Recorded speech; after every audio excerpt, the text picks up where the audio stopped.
నమస్తే, నేను మీ Kishore. Welcome to vibrant TV. ప్రస్తుతం నాతో ఉన్నారు ఉద్యమకారులు, రాజకీయంగా కూడా ఈ మధ్య కాలంలో విశ్లేషణలు చేస్తున్నారు. అదేవిధంగా చాలా ప్రాంతాలు తిరిగి వచ్చారు. ఆంధ్రప్రదేశ్కు సంబంధించి కానీ, ఇటు తెలంగాణ ఎలక్షన్స్ జరిగినప్పుడు కానీ, ఆంధ్రప్రదేశ్లో కానీ మొత్తం అన్ని జిల్లాలు తిరిగి వచ్చారు. వాస్తవంగా అక్కడ పరిస్థితులు ఏంటి, ప్రజలు పడుతున్న ఇబ్బందులు ఏంటి, పార్టీలు ఏ రకంగా వ్యూహాలు కదిపినాయి, వీటన్నిటి గురించి కూడా ఆయన విశ్లేషణ జరిపారు. సో ప్రస్తుతం నాతో ఉన్నారు చలసాని శ్రీనివాస్ గారు. శ్రీనివాస్ గారు నమస్తే అండి. నమస్కారం, అందరికీ నమస్కారం. శ్రీనివాస్ గారు మొత్తం అన్ని జిల్లాలు తిరిగి వచ్చినట్టున్నారు. 2-3 మినహాయించాము. 13లో 11 వేసుకోవచ్చు పోనీ. అవునండి. బాగుందా మొత్తం సిచ్యువేషన్? అంటే ఎండ బాగా ఎక్కువ ఉందండి. మేము అక్కడికి వెళ్ళినప్పుడు అరకులో వెళ్ళాము. అరకులోయ, పాడేరు, తర్వాత కురుపాం, పార్వతీపురం, సాలూరు, అలా 11 ఎన్ని వెళ్ళినప్పుడు ఈవెన్ అరకులో కూడా ఎండ చంపేసిందండి. సరే, డిఫారెస్టేషన్ బాగుంటాం వల్ల. కానీ కురుపాంలో కిషోర్ చంద్ర గారు వాళ్ళ ప్యాలెస్ లో ఉన్నామన్నారు కింద మమ్మల్ని. మధ్యాహ్నం విషయం తీసుకుని మళ్ళీ మేము పార్వతీపురం వెళ్ళిపోయాం అనుకోండి. అందువల్ల మిగతా చోట్ల మాత్రం రాయలసీమ వచ్చేటప్పుడు కొంచెం మొబ్బులు కొని పెట్టినా పైన ఎండ వేడి ఉన్నా ఇక్కడ రాజకీయ వేడి కూడా చాలా కింద బాగా మరుగుతా ఉందండి. టీని డికాషన్ కాసినట్టు బాగా కాసి పెడుతున్నారు కింద జనాల్లో రేపెడుతున్నారు వీళ్ళందరూ. ఓకే, ఎలా ఉంది అసలు సిచ్యువేషన్ మీరు చూసినప్పుడు? సిచ్యువేషన్ ఆంధ్రప్రదేశ్లో ప్రస్తుతం జరిగింది ఒక దౌర్భాగ్య స్థితికి ఎన్నికలను తీసుకెళ్లిపోయినాయి ఎక్కువ రాజకీయ పక్షాలను నేను భావిస్తున్నాను. 1952లో మొట్టమొదటిసారి స్వతంత్రం వచ్చిన ఎన్నికలు జరిగినాయి. మీకు అంతకుముందే తెలుసు, 1920 దశకంలోనే సుబ్రారెడ్డి గారు అప్పుడు అక్కడ ఎన్నికలు జరిగిన మద్రాస్ స్టేట్కి అయ్యారు. అప్పటి నుంచి ఇప్పటి వరకు అంటే మనం దాదాపుగా 100 సంవత్సరాల ఎన్నికల చరిత్ర. 50 నుంచి అంటే 73-72 సంవత్సరాల స్వతంత్ర భారత ఎన్నికల చరిత్రలో ఆంధ్రప్రదేశ్ ఇంతకన్నా దౌర్భాగ్య పరిస్థితుల్లో ఎన్నికలు జరగలేదు అనుకుంటున్నాం. 2024 ఎన్నికలు దౌర్భాగ్య పరిస్థితులు. ఎందుకంటే ప్రజా సమస్యలు వేదిక కాకుండా పార్టీలు లేనట్ల ప్రజా సమస్యల మీద ఇష్యూ జరగాలి, ఎలా పరిష్కరించాలో జరగాలి. ఆంధ్రప్రదేశ్ రాష్ట్రం హోదా విభజన హామీల గురించి వాళ్ళ శ్వాస లాంటి దాని గురించి రావాలి. తెలుగు ప్రజల రక్త తర్పణంతో, రక్త త్యాగంతో, ఎక్కడ తెలుగు ప్రజలను మాట్లాడుతున్నాం, విశాఖకు ఆంధ్రులు లెక్కని కాదు. సాయిరెడ్డి ఏ ప్రాంతం అండి చనిపోయిన అతను ప్రాణాలు పెంచింది? Jagtial.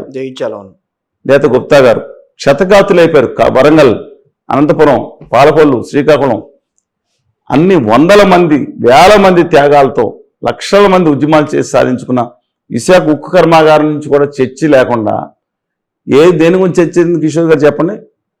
Also senior Congress party ఆవిడ గురించి మనం తక్కువ మాట్లాడుకుందాం కానీ ఆవిడ గురించి ఎందుకు కానీ ఇక్కడ ఈ వ్యవహారాలు అయితే ఎక్కడన్నా ఈ ఇష్యూస్ మీద జరిగింది, దేని మీద జరిగింది చెప్పండి. ఎందుకు రాలేదని కూడా నేను చెప్తా. ఎందుకంటే ఇద్దరు పాలించారు, ఇద్దరు కూడా కాదు, రెండు రాజకీయ పార్టీలు పాలించినాయి కాదండి. ఇద్దరు వాళ్ళు ఒట్టి పాలు ఇవ్వలేదు, గేదె పాలు ఇవ్వలేదండి. అట్లా కదా, వాళ్ళ ముగ్గురు పార్టీలు వాళ్ళు కూర్చున్న నేపథ్యంలో 4 బీజేపీ, ఉత్తర భారతీయ జనతా పార్టీ అండ్ బానిసలు కాదా అని నేను అడుగుతున్నాను. తమ హక్కుల కోసం, ఆత్మగౌరవం కోసం దొడ్డిదారిని ఒకళ్ళు, డైరెక్ట్ దారిలో ఒకళ్ళు వెళ్ళి తాకట్టు పెట్టి దేని మీద ఇష్యూ నడిపారు రాజకీయాలు? నేను అన్న మాటకి ఎవరన్నా బాధకులు ఎన్నికలు అయిపోయినాయి, 6 నెలల అయిందా వాళ్ళకి తత్వం బోధపడుతుంది. దేని మీద నడిపారు? వాడు సైకో అనగానే వీళ్ళు లేచిపోయి వాడు శాడిస్టు, ఈయనేమో అది 3 పిల్లలు 4 పిల్లలు 4 పిల్లలు అతనే అని చెప్పి అతను ఆయన ఈ విధంగా చెప్పి ఇష్యూని ఏం చేశారు? పర్సనల్ ఇష్యూస్ చేశారు.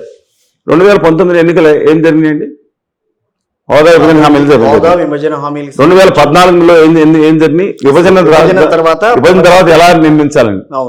2009లో ఎన్నికలు ఏం జరిగింది? రాజశేఖర రెడ్డి గారు ఇక్కడ మహాకూటమి పెడితే నేను 2 హామీలు ఇస్తాను, మిగతాది సంక్షేమ రాజ్యంగా పాలన తీసుకున్నాడు, దాని మీద మీ ప్రశ్న ఏంటి అన్నాడు. 2004లో ఎలక్ట్రిసిటీ ఉద్యమం మీద చంద్రబాబు నాయుడు గారి పాలన వీటి మీద జరిగింది. 99లో వాజ్పేయి గారి ఇష్యూస్ లో అదే ఇండియా గురించి క్వాడ్రాంగిల్ రోడ్స్ లేదా డెవలప్మెంట్ ఈ విధంగా జరిగింది. 96లో స్పీనియస్ నగర్ సంస్కరణల గురించి మీరు చేయాలని చెప్పి వాళ్ళు వెళ్ళారు. అంతకుముందు మీరు లెక్కేసుకుంటే 89 చెప్తున్నారు. విశ్వనాథ్ ప్రసాద్ సింగ్ గారు బోఫర్స్ కుంభకోణం దుర్మార్గం అవినీతి నుంచి దేశాన్ని కాపాడలేరు. 84లో మీరు వెళ్తే ఆ రోజు ఇందిరాగాంధీ గారు తెలుసు చనిపోయారు. దాని మీద వెళ్తే ఆంధ్రప్రదేశ్లో ప్రజాస్వామ్య పునరుద్ధరణ పేరు మీద జరిగిన ఉద్యమంలో ఎన్టీ రామారావు వచ్చి దేశ చరిత్రలో ఈ పార్లమెంట్ చరిత్ర వచ్చే 50 సంవత్సరాలు లేదా 100 సంవత్సరాల ముందు జరిగిన దాంట్లో ఒక ప్రాంతీయ పార్టీ ప్రధాన ప్రతిపక్ష పార్టీ కింద దేశంలో 5 సంవత్సరాలు అవతరించిన చర్చ జరిగింది. 2024 84 నుంచి ఉన్న తీశాను. 2024 ఏం జరిగిందండి వాళ్ళ ఆడు సైకో, ఇటు శాడిస్టు. దీని మీద చర్చా వేదికలు సాయంత్రం పిలుస్తారు ఎవరొకరు. చర్చి పిలిచి గవర్నీలు విద్యులు ఈయన ఆయన చంపేశాడు, ఎలా చంపారో చెప్పండి. నేను శాంతికి అమ్ముకుని నేను గాంధీ గారి సిద్ధాంతాలు నమ్ముతా, కానీ చక్కగా 6 సార్లు వెయిట్ వేసాను ఈయన మాట్లాడతాడు. ఏందండి వాళ్ళు రాజకీయాలు మాట్లాడతారు. ఎక్కడికి వెళ్తున్నాయి రాజకీయాలు? మీరు రెస్పాన్సిబిలిటీ ఉండి మీరు నన్ను అడగకూడదు, నేమేమన్నా అడగాలి. మీరు తీసుకెళ్తున్నారు. మేమేం తీసుకెళ్ళలేదు. నేను రాష్ట్రం అంతా తిరిగినప్పుడు నాతో పాటు ప్రొఫెసర్ అప్పలనాయుడు గారు మిగతా వాళ్ళందరూ ఉన్నప్పుడు 99% మీడియా మా వార్తలు కవర్ చేయలేదు. మేము ఏమన్నా తిట్టామా? మంచి వాళ్ళు కోటేయండి, నీతి నిషేధ పనులు కోటేయండి, కాన్స్టిట్యూన్సీలు ఎవరన్నా పర్వాలేదు, తమ హక్కులు కాపాడి వచ్చిన వాళ్ళని నిలదీయండి, ఏమైంది ఓదని మాట్లాడితే ఏం స్వార్థం ఉంది మేము అంటే? ఏదో పార్టీలో చేరి ఏ చంద్రబాబు నాయుడు గారి దగ్గర, ఏదో జగన్మోహన్ రెడ్డి గారి దగ్గర, కళ్యాణ్ బాబు దగ్గర, వాళ్ళతో ఉత్తర భారతీయ జనతా పార్టీ దగ్గర అక్కడ పంచిన చేరాలా మేము? స్వతంత్ర వ్యక్తిత్వానికి అర్హత, మాట్లాడే అర్హత లేదా? నొక్కేస్తారా గొంతులు మీరు? మీ గొంతే నొక్కలేదు నేను అనుకోవటం. నొక్కారు. నన్ను 95% ఇక్కడ రాష్ట్ర మీడియా గురించి 90% మేజర్ మీడియా నన్ను అప్రకటితంగా బహిష్కరించింది. నా చర్చలు గత 4 సంవత్సరాల్లో నా అభిప్రాయం చెప్పుకోవడానికి అర సెకండ్ కూడా ఇవ్వని వాళ్ళు ఇచ్చిన వాళ్ళకి ధన్యవాదాలు తెలుపుతున్నా. ఇవాళ నేనేం పాపం చేశాను? తప్పు మాట్లాడానా? 30 సంవత్సరాల నుంచి మీరు బహిరంగంగా చూస్తుంటే కానీ పత్రికలు కానీ లేకపోతే టీవీలో వచ్చిన 17, 18, 20 సంవత్సరాల నుంచి చూస్తుంటే ఒక్క పదం అసభ్యంగా అటుంచండి, అనుచితంగా మాట్లాడలేదు ఏ నాయకుడు అన్నా సరే. అలాంటప్పుడు నన్ను బహిష్కరించారు. ఏ పార్టీకి మీరు ఏం తప్పు చేశాను? వచ్చిన వాళ్ళని తిట్టానా, చెప్పులు తీసుకుని కొట్టానా, ఏమైనా చేశాను నేను అనేది అదే. ఏ పార్టీకి మీరు వంత పాడట్లేదు కాబట్టి మిమ్మల్ని పట్టించుకోవట్లేదు. కానీ అలా చేస్తున్నాను నేను. వాళ్ళకి వంత పాడాను, వీళ్ళకి వంత పడేశారు. Let us come back to the point.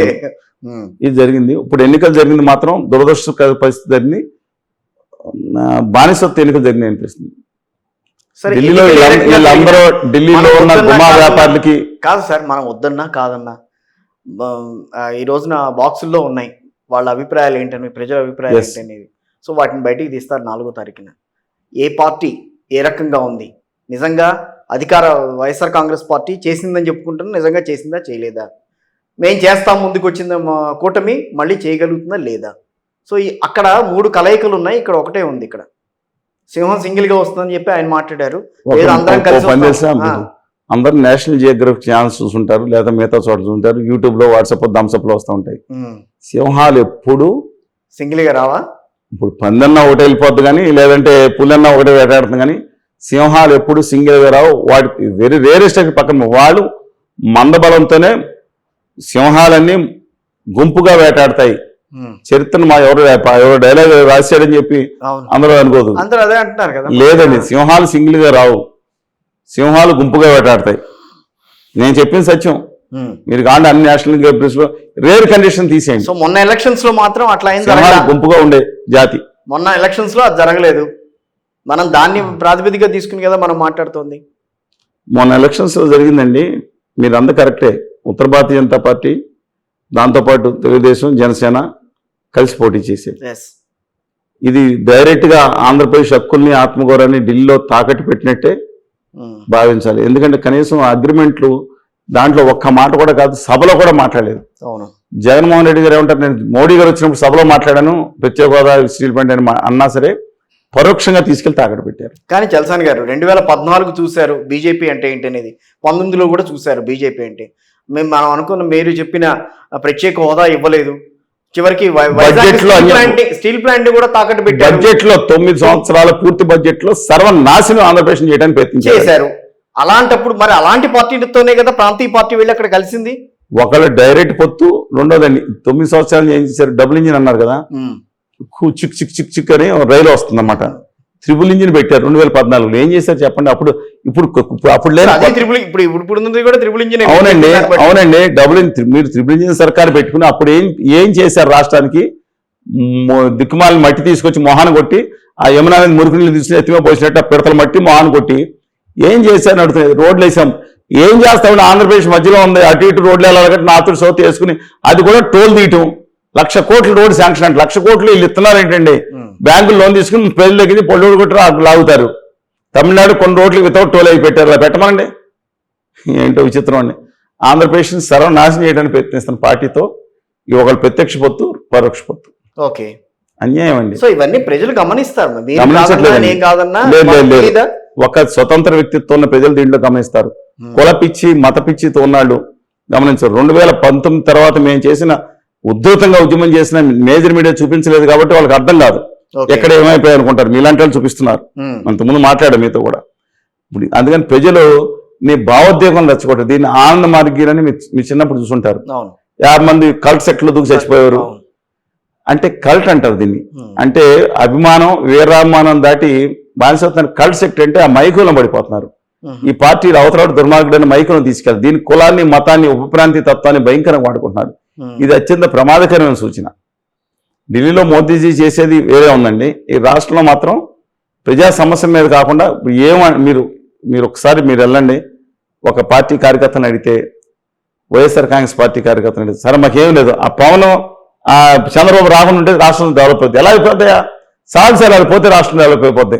ఇక పేడపోయినట్టే వీళ్ళు ఏమంటారు ఇంక సమస్యలు కాదు తెలుగుదేశం జనసేన ఈ జగన్మోహన్ రెడ్డి బారి నుంచి రాష్ట్రం కాపాడితే సపోర్ట్ వాళ్ళకు కొన్ని మీడియా సపోర్ట్ ఏమని వీళ్ళకేమో మొత్తం రాష్ట్రం వెనుజులా అయిపోయింది సపోర్ట్. ఏందండి మేము వాస్తవాలు చెప్తున్నాం. రాష్ట్రం వెనుజులా అయిపోయిందా? మళ్ళీ మీరు వెనుజులా అంటున్నారు. మొన్నటి వరకు శ్రీలంక అన్నారు కొంతమంది. పోనా శ్రీలంక అది కూడా మాట్లాడారు. శ్రీలంకని మాట్లాడారు కొంతమంది. ఆ తర్వాత వెనుజులా, ముందు వెనుజులా వచ్చింది. మళ్ళీ మీరు వెనుజులాకి వచ్చారు. మీరు అదే నేను అడుగుతున్నాను. అమ్మఒడి 13,000 ఇస్తే వెనుజులా అయిపోయిందా? శ్రీలంక అయిపోయిందా? ఇప్పుడు ఎంత ప్రామిస్ చేశారు? 16,000. జగన్మోహన్ రెడ్డి గారు అందులో 2,000 కట్ చేసేస్తారని చెప్పిన దానికి ఒక డిస్కౌంట్ ఉంటుంది. స్కూల్ అభివృద్ధి అనేది పెట్టారు అని 17,000 బహుశా ఇంకో 1,000-2,000 కట్ చేసి 15,000 ఇస్తారు. కుటుంబానికి ఒక్కళ్ళకి ఇస్తా అన్నారు. వెంజులు అయినప్పుడు ఇప్పుడు ఈ కూటమిలో మళ్ళీ బీజేపీ తెలుగుగా తప్పించుకుని తప్పించుతూ ధనుసుమూర్తి వాడే పెద్ద ఉత్తర భారతీయ జనతా పార్టీ విశ్వాభరామ్ ఇనురామ అంటున్నారు. వాళ్ళు పక్కన సిద్ధాంత్ సింగ్ కమిట్మెంట్ ఉంటా ఉన్నారు. మళ్ళీ ఫోటోలు కూడా తీసి పడదమ్మన్నారు. పైగా మా దేశంలో ఎక్కడ కూడా మేము ప్రాంతీయ మేనిఫెస్టోలు లేవన్నారు. పచ్చి బూతులు అబద్ధాలు చెప్తున్నారు. చెవులో క్యాబేజీ పూలు పెడుతుంటే ఈ పార్టీ వాళ్ళు కూడా భజన చేస్తున్నారు. మహారాష్ట్రకి అనేక చోట్లకి సెపరేట్ గా అక్కడ అసెంబ్లీ ఎన్నికలు లేకపోయినా సెపరేట్ మేనిఫెస్టోలు ఇచ్చింది బీజేపీ. ఆంధ్రప్రదేశ్కి ఎందుకని రాలా? లేదని మేము ప్రపంచంలో ఎక్కడ ఇవ్వలేదని కబుర్లు చెప్తున్నారు. అంటే ఆ మేనిఫెస్టో కూడా చూడడం దండగలేదు. ఎందుకంటే మీరు కిమ్ తెలుసా? కిమ్ చక్రవర్తి కాదు, ఇప్పుడు కిమ్ అని ఉత్తర కొరియా ఆయన కూడా కమ్యూనిస్ట్ పార్టీకి సెక్రటరీ అండి. ఆ సెక్రటరీలో ఎన్నికలు జరుగుతాయి, నామినేషన్ జరుగుతాయి. ఆయన కూడా మేనిఫెస్టో వేస్తాడు. ఆ మేనిఫెస్టోలో దాదాపు 30-40 ఫోటోలు ఉంటాయి. ఇంకెవరిదో ఉండదు. ఇవాళ ఉత్తర భారతీయ జనతా పార్టీ మేనిఫెస్టో పోలుస్తున్నారు భారతీయ జనతా పార్టీని పోల్చడం. భారతీయ జనతా పార్టీ అంటే నాకు అచంచలమైన గౌరవం ఉంది. మిగతా అన్ని పక్షాల లాగా సిపిఎం లాగానే. వాళ్ళు శ్యామప్రసాద్ ముఖర్జీ గారు మహానుభావుడు. తను దేశం కోసం ప్రాణత్యాగం చేశాడు. కాశ్మీర్ కోసం ప్రాణత్యాగం చేశాడు. వాజ్పేయి గారు లాంటి వాళ్ళు అమెరికా యొక్క ఆధిక్యాన్ని ధిక్కరించి కూడా మన అస్తిత్వాన్ని నిలబెడటానికి ప్రయత్నించారు సంయమనంతో. బీజేపీకి నేను వ్యతిరేక ఐడియాలజీలో ఇవాళ ఉత్తర భారతీయ జనతా పార్టీ గుమా వ్యాపారాన్ని వ్యతిరేకిస్తాను తప్పితే బీజేపీ కాదని నాకు నితిన్ జయరామ్ గడ్కరీ గారు ఆయన ఆర్ఎస్ఎస్ క్లోజ్ ఉంటారు. అలాంటి వాళ్ళు ప్రధానమంత్రి అయినా నా తెలుగు జాతి బాగుపడుతుంది అనుకుంటా. కనీసం కొంత ఇంత కక్షాది చర్యలు ఉందనుకుంటా. మోడీ గారన్నా అమిత్ షా గారన్నా కాదని వాళ్ళు కాదు, వాళ్ళు పాపం వాళ్ళనేమని పేరు లేదండి. ఆదాని గారు ఆయన కంపెనీ నడిపిస్తుంది ఇదండి.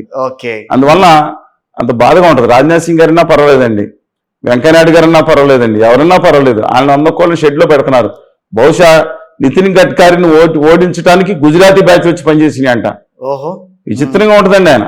అందువల్ల నేను రాష్ట్రానికి అన్యాయం చేసి అది మోడీ గారు మాకేంటి రాష్ట్రానికి బీజేపీ అన్యాయం చేసిందని అంటారు. సర్వనాశనం చేసేసి ఏంటి? ఏ విషయంలో సర్వనాశనం చేసింది? అంత సర్వనాశనం చేస్తే ప్రాంతీయ పార్టీలు ఎందుకు పొత్తు పెట్టుకోవాలో అంత ప్రయత్నం చేస్తే? ఇప్పుడు తెలుగుదేశం పార్టీ 43% ఓట్ పర్సంటేజ్ ఉన్న తెలుగుదేశం పార్టీ, అంత ఓట్ బ్యాంక్ ఉన్నది, వాళ్ళు ఎందుకు వెళ్ళి టీడీపీతో వెళ్ళి బీజేపీతో కలిస్తేనే మనకి మనుగడ ఉంటుందని చెప్పి ఎందుకంత ఆలోచించారు? వాళ్ళు మన గౌడీ మావులు అని ఒకటి ఉంటుందండి. ఇవాళ వాళ్ళకి 0.5% ఓట్లు ఉంటాయి. 0.5 ఇంతకుముందు 0.8 వచ్చినాయి. ఆ తర్వాత 5 సంవత్సరాల నుంచి ఆంధ్రప్రదేశ్ బడ్జెట్ లో సర్వనాశనం చేసేసిన సందర్భంగా 0.5 కూడా ఏదో వీరాభిమానులు తప్పితే వేయరండి. 0.5% ఓట్లు ఉన్న వాళ్ళ కోసం మీరందరూ 40%, 39 లాస్ట్ టైము అయినండి. పవన్ కళ్యాణ్ గారికి 5.54 పోనీ 46% వచ్చిన వాళ్ళు వెళ్ళి ఆ రౌడీ మామూలు వాళ్ళకి 0.5 ఉన్న వాళ్ళకి 0.5 ఉన్న వాళ్ళకి 25% పార్లమెంట్ సీట్లు ఇచ్చారా? అవును. మోడీ గారికి నాకున్న తెలిసిన సమాచారం ప్రకారం మోడీ గారికి ఎట్టి పరిస్థితుల్లో చంద్రబాబు నాయుడు గారు మొహం చుట్టకుండా ఇష్టం లేదనుకున్నా. అదేంటి మొన్న మరి చూడలేదు వచ్చారు కదా. సార్ ఒకసారి వీడియో చూడండి. ఫస్ట్ మీటింగ్ లో ఒకసారి మీరు వీడియో చూసుకుని చెప్పండి. అందరూ కూడా ఓపుకుంటే ఆయన బాడీ లాంగ్వేజ్, చంద్రబాబు నాయుడు గారు ఎన్నిసార్లు ఇలా పక్కన కూర్చుని ఏం మాట్లాడుతున్నారు ఆయన బాడీ లాంగ్వేజ్ చూసుకోండి, ఆయన కళ్ళు చూడమనండి. ఓకే. సెకండ్, బహుశా అది అమిత్ షా గారు కేంద్రంలో ఉత్తర భారతీయ జనతా పార్టీ భయంకరంగా దెబ్బతినే అవకాశం ఉందని చెప్పి జేడీఎస్ కి నితీష్ కుమార్ గారిని అందరూ లాక్కొచ్చారు. కళ్ళు ఎలాగో చేతిలో ఉన్న పక్షి కేసులు ఉన్నాయి కాబట్టి చేతిలో ఈయన ఒక్కడే ముద్దు టెంకి. ఎందుకంటే 1996లో దేశంలో చక్రం తిప్పిన యూపీఏ కాదు, UPA national front 99 sorry 89 N T Ramarao గారు ఉండేవారు. ఆ తర్వాత కదా ఈయన చక్రం తిప్పింది ఎప్పుడు 96లో.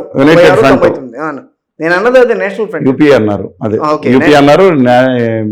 యునైటెడ్ ఫ్రంట్ పెట్టినప్పుడు వారు అప్పుడే కదా దేవగౌడ గారిని కానీ గుజరాల్ గారిని కానీ, అలా గుజరాల్ గారి సీట్ లేదు, దేవగౌడ నాకు 10 సీట్లు ఉన్నాయి.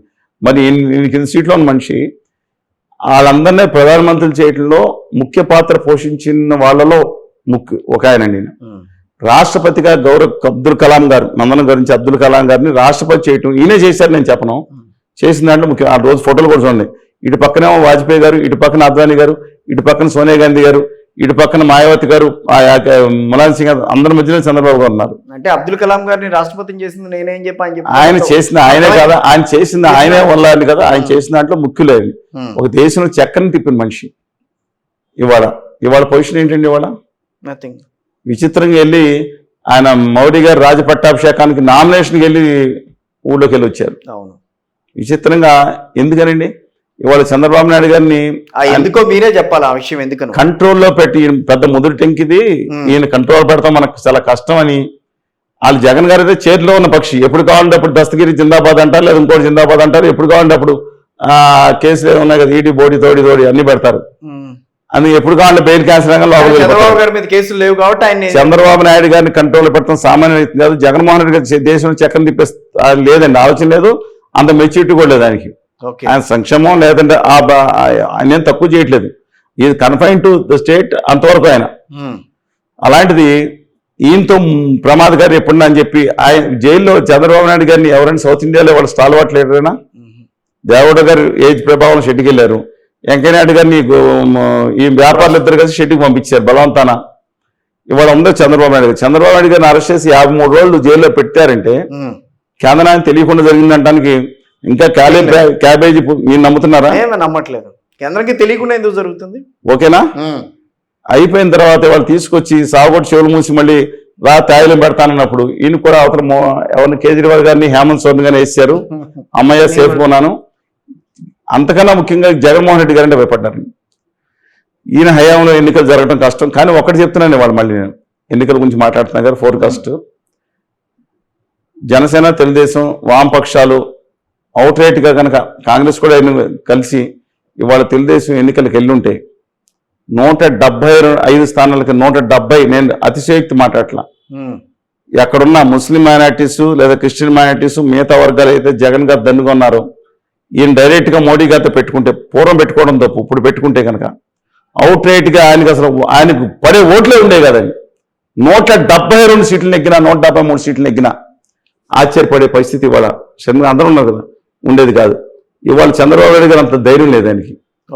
ఇంకొకరితో ఇప్పుడు ఆయన కక్షాదింపు అనేది నిర్లక్ష్యంతో ఇప్పుడు ఆయన కంటి చూపుతో చంపేస్తానంట బాలకృష్ణ గారు.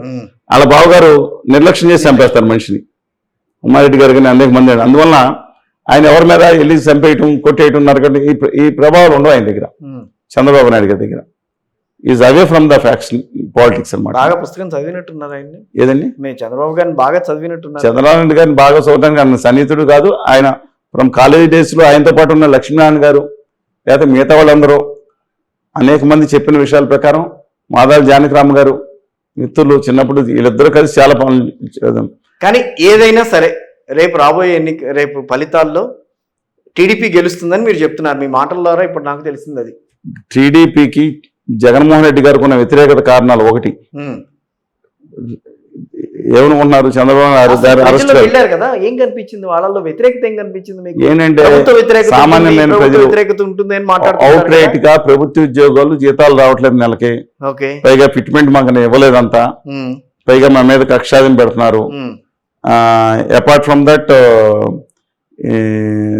ఇది అంగన్వాడీ వర్కర్స్, అలాగే నెంబర్ ఆఫ్ అదర్ ఇష్యూస్, అలాగే పెన్షనర్స్ వాళ్ళు ఒక పార్టీ పెట్టారు. పెన్షనర్స్ కూడా ఈఎంఐలు కట్టుకున్నాం మాకు 13వ తారీఖు వస్తే ఎలాగని వాళ్ళు కూడా వీళ్ళందరూ 5,22,000 ఎంతో పోలేని అంట మొన్న పోస్టల్ బ్యాలెట్. అది కాకుండా కూడా మిగతా వాళ్ళు చాలా మంది పెన్షనర్స్ వీళ్ళందరూ ఉన్నారు. దాదాపు 10 లక్షల కుటుంబాలు, ఎంత ఉందో లెక్కేసుకోండి, కుటుంబంలో భార్యాభర్త ఉంటారు ఈ యాంటీ. దీనికన్నా అత్యధికంగా మాకు వినపడింది ఎగెనెస్ట్ ఓటేసి ఎందుకు వేస్తారంటే ఏం చేయాలా, తిండి ఇక్కడ తిండి తిరగట్లేదు, ఏమైందండి ఏం చేయాలి, ఇది పెరిగిపోయింది, ఏది కరెంట్ రేట్లు పెరిగిపోయినాయి, 4 సార్లు పెంచారు. ఆయిల్ రేటు పెరిగిపోయింది, పూర్వం 60 రూపాయలు ఉండేది ఇప్పుడు 100-120 రూపాయలు ఉంది. గ్యాస్ బండ పెంచేశారు. ఇది పెంచింది గ్యాస్ బండ కేంద్రం ఉన్న ప్రజలే మోడీ పెంచాడు అనుకుంటారా? స్థానిక ప్రభుత్వాన్ని చూస్తారు. అవును, ఎప్పుడు కూడా స్వార్థం పరమావధి అయిపోయింది. మీ మైసెల్ఫ్ అనేది ఎక్కువైపోయింది. ఈ నేపథ్యంలో వాళ్ళకి నష్టం ఏంటో చూసుకున్నారు. ఇది ముఖ్యమైన కారణం ఏంటంటే డబ్బులు ఇస్తున్నాడమ్మా ఈ చేతిలో చెల్లిపోతుంది వినిపించిందా మీకు? వినిపించిందండి. అంటే నెగిటివ్ ఉన్న ఓట్స్, ఆయన పాజిటివ్ కూడా చెప్తాను. మూడో విషయం ఏంటంటే వాళ్ళ ఉద్యోగాలు లేవు అనే విషయం. యాక్చువల్గా ఇంత ముందుతో పోల్చుకుంటే ఉద్యోగాలు నేను ఫిగర్స్ మళ్ళీ ప్రతిపక్షాలను మా మీద ట్రోల్ చేసుకోవచ్చు. I don't bother about them. ఉద్యోగాలు లెక్కలు తీసుకోండి. ఎక్స్పోర్ట్స్ పూర్వం 92,000 కోట్లు ప్లస్ ఉండేదండి 2014 జనవరి నాటి, 19. ఇవాళ 169,000 కోట్లకి వెళ్ళింది లాస్ట్ ఇయర్. చిన్న విషయం కాదు ఇది. కానీ వైఎస్ఆర్ కాంగ్రెస్ పార్టీలో చెప్పుకోవడం కంటే కూడా అవతలను తిడటానికి ప్రార్థనిచ్చే బ్యాచ్ ఎక్కువైపోయింది. పోలవరం పార్టీలో డయాఫ్రమ్ మ్యాప్ వాళ్ళు ఎలా పోయింది ఇవన్నీ చెప్పుకోవడం కంటే అవతలను తిడతాం. ఎవరైనా దాంట్లో అగ్రగణ్యంగా ఉండేది వైకాపాలో మాట్లాడేది ఎవరు చెప్పండి? కొడాలి నాని గారు. వాళ్ళు ఆయన సబ్జెక్ట్ మీద మాట్లాడతారు, అవతల తిడత మీద మాట్లాడతారా? మీకు ఏమైనా పరిచయం ఉంటూ ఉండొచ్చు కానీ ఆయన ఒక సబ్జెక్ట్ మీద 2% మాట్లాడడం అవతరానికి. ఇక సంబరాల రాంబాబు గారు, నేను అనలేదు, ఆయన కూడా చెప్పారు కదా, ఎస్ సంబరాల రాంబాబు నేను పాటలు కూడా పాడారు. ఆ నేపథ్యంలో ఆయన ఏం మాట్లాడతారు? తర్వాత పేరు నాని గారు, మా ఉండవల్లి గారికి కొంచెం దగ్గర అవుతారు. ఆయన ఇది వెటకారం అంతా వెళ్ళి 4 రోజులు మా ఈస్ట్ గోదావరి కోనసీమలో వెళ్ళి వచ్చినట్టున్నారు. ఆయన మాటగా అందుకే సబ్జెక్ట్ ఉంది, వెటకారంగా మాట్లాడతారు. నాట్ తక్కువ. రోజా గారు ఆవిడ వీళ్ళందరూ కూడా ఎవరి కాన్స్టిట్యున్సీ వాళ్ళు కొడుకుల కోసం మిగతా వాళ్ళ కోసం వాళ్ళ కోసం ఫైట్ చేస్తున్నారు. వచ్చి చెప్పేవాళ్ళు లేరు. కానీ ఇంకోటి కక్ష సాధింపు జగన్మోహన్ రెడ్డి గారి హయాంలో చూసారా ఆ దుర్మార్గం. అమరావతి రాజధాని విషయంలో అమరావతి మహిళల విషయంలో వాళ్ళు ఉద్యమం చేస్తున్నప్పుడు ఎంత అమానుషంగా ప్రవర్తించారో తెలుసా పోలీసులు?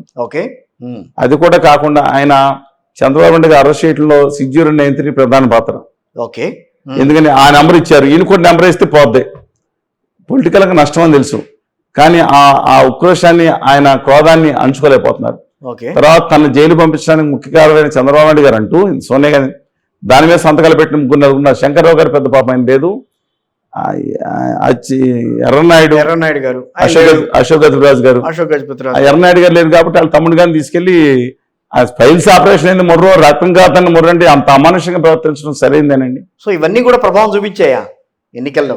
ప్రభావం చూపించింది. ప్రజలు అనుకుంది కక్షాదింపు పెట్టి అభివృద్ధి మీదని. అమరావతి కూడా ఇంపార్టెంట్ అండి, కానీ టాప్ 1, 2, 3 లేకపోవచ్చు. చంద్రబాబు నాయుడు గారిని అరెస్ట్ చేయడం కూడా ఇంపార్టెంట్, కానీ టాప్ లేకపోవచ్చు. నేను చెప్పిన మిగతాది ఉద్యోగస్తులు, దీంతో పాటు సర్పంచులు, ఎంపీటీసీ, డెడ్పీసీలు, దీంట్లో 80% వైకాపా వాళ్ళే. అందరూ వ్యతిరేకం చేశారు, అందరిలో మెజారిటీ వ్యతిరేకం చేశారు. ఎందుకని? మీరు సర్పంచ్ అండి, మీరు కష్టపడి మ్యాజిక్లు చేసి ప్రాజెక్ట్ చేసి అన్ని చేసి ఎలక్ట్ అయ్యారు. వాళ్ళని ఖర్చు పెట్టుకున్నారు 50 లక్షలు, కండు వేసుకుని పైన కుర్చీ మీద కాలు మీద కాలు వేసుకుని కూర్చున్నారు. వాళ్ళందరూ మీకు వచ్చి ఒక క్యాస్ట్ సర్టిఫికేట్ అడగాలి. మాట్లాడుతున్నా ఎంఆర్ఓ ఎంఆర్ఓ గారు ఎక్కడ ఉన్నారు మీరు అడుగుతాడు. ఆయన ఎంఆర్ఓ గారు ఎమ్మెల్యేతో చెప్పించండి అంటాడు. ఇన్ని 4 సార్లు చెప్పింది ఎమ్మెల్యే దగ్గరికి వెళ్ళాలి, లేదా ఇంకోటి కావాలి, పెన్షన్ ఇప్పించండి, మనం ఇప్పిస్తున్నా పైకి రాయాలి, ఎంఆర్ఓ రాయాలి, ఒప్పుకుని కలెక్టర్ దగ్గరికి వెళ్ళాలని. ఎమ్మెల్యే సంబంధం లేకుండానే కదా జరగాలని చెప్పి. ఇప్పుడు ఏం జరుగుతుంది? సచివాలయం పెట్టిన తర్వాత వాలంటీర్ అనుసంధానం అయిన తర్వాత సర్టిఫికేట్ కావాలంటే నేను వెళ్ళాను, పోలవరంలో పాదయాత్రలు చేసినప్పుడు 3 రోజులు తిరిగాం, అక్కడ గ్రామ సచివాలయం చూశాను. మీ క్యాష్ అన్ని తీసుకొచ్చి ఇంటికి తీసుకొచ్చి ఇచ్చేస్తున్నారు. ఎక్సలెంట్ వర్క్ అండి.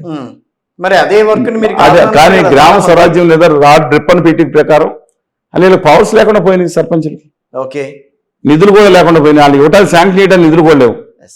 ఈ దీనివల్ల అంటే నేను అంటున్నాను ప్రజలకి సచివాలయ వ్యవస్థ డైరెక్ట్ వ్యవస్థ ప్రజలకు లాభం జరిగింది. కానీ ఇప్పుడు మిగతా జడ్పీసీలు ఎంపీటీసీలు అంటే దీనికి కారణం చిన్నప్పుడు జగన్మోహన్ రెడ్డి గారికి ఎప్పుడో అంబికా దర్బార్ మీద బత్తి మీద వచ్చిన కోపం దీనికి కారణం అండి. మీరు మరే చెప్తారు అంబికా దర్బార్ బతికిన దీనికి సంబంధం ఏంటి? అదేంటండి అంబికా కృష్ణ మా ఏలూరులో తయారు చేస్తారు అంబికా దర్బాతి. మీ చిన్నప్పుడు చూస్తారు 40 ఏమని ప్రచారం అయ్యేది అంబికా దర్బాతి ఏంటి? భగవంతునికి భక్తుడికి అనుసంధానం అనేది అంబికా దర్బార్ బత్తి అనేవారు. ఈయనకి అదంటే పడదు. మధ్యలో అనుసంధానం కింద ఎమ్మెల్యేలు ఎంపీటీసీలు వీళ్ళందరూ ఎందుకు రామారావు గారికి ఉండేది అభిప్రాయం. నేను డైరెక్ట్ గా ప్రజలు మధ్య వాలంటీర్ కింద ఉంటారు అంతే. డైరెక్ట్కి వెళ్ళేందుకు ఉంటే ఉంటారు కానీ నామినల్గా అది అనేది అప్పటికి ఎమ్మెల్యేలు కూడా ఎంతమంది వెళ్ళి కలిసి వచ్చారండి? ఎక్కడో ధర్మదర్శనం తప్ప గడపకు ప్రోగ్రామ్ వాళ్ళ చేత చేయించారు. ఆయన ఎన్నిసార్లు కలిసారో ఎమ్మెల్యేని పిలిపించండి, ఇంటర్వ్యూ చేయించండి. అతి తక్కువ మంది మంత్రులు అంతమంది మా జిల్లా మంత్రుల్ని నేను పేర్లు చెప్పడం కలవకపోతే ఏంటి మా మనుషులు ఇప్పుడు ఎమ్మెల్యేలు కలవకపోతే ముఖ్యమంత్రిని కలవకపోతే ఆ సమస్యల మీద మాట్లాడాలి కదా. ఊళ్ళో సమస్య వచ్చింది, ఇక్కడ ఇది ఇంపార్టెన్స్ ఉంది. ప్లైన్లీ అండర్స్టాండ్ అండి. ఒక ముఖ్యమంత్రి అంటే ఫస్ట్ అమాంగ్ మినిస్టర్స్. కానీ ఏం చేశారు అంటే ఎమ్మెల్యేలు కూడా మనం దీపి వెళ్ళిపోతున్నాం. ఎమ్మెల్యేలు కూడా రాజ్యాంగపరంగా ఇచ్చింది సామంతరాజు కింద ఉండడానికి వీళ్ళు. ఎమ్మెల్యేలు హక్కులేంటి చెప్పండి నాకు? రాజ్యాంగ హక్కులేండి ఎమ్మెల్యేలకి?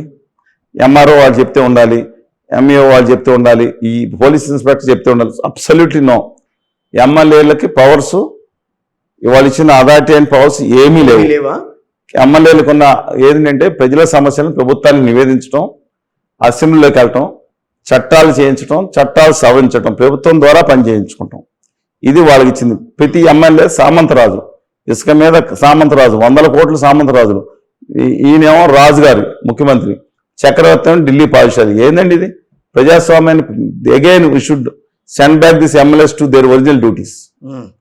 అందుకని ఈ నంబర్ సరే వీళ్ళందరూ యాంటీ అయ్యారండి. మధ్యలో మన టాపిక్ చాలా దూరం వెళ్ళిపోతున్నాం. సార్ ఒక మాట అన్నా నేను, శ్రీనివాస్ గారు ఈ రోజున వైఎస్ఆర్ కాంగ్రెస్ పార్టీ ప్రభుత్వంలో ఇన్ని జరిగినాయని చెప్తున్నారు తప్పించి ఇది వరకు కాంగ్రెస్ పార్టీని అంత విమర్శించిన సందర్భాలు చూడలే నేను చాలా ఇంటర్వ్యూల్లో.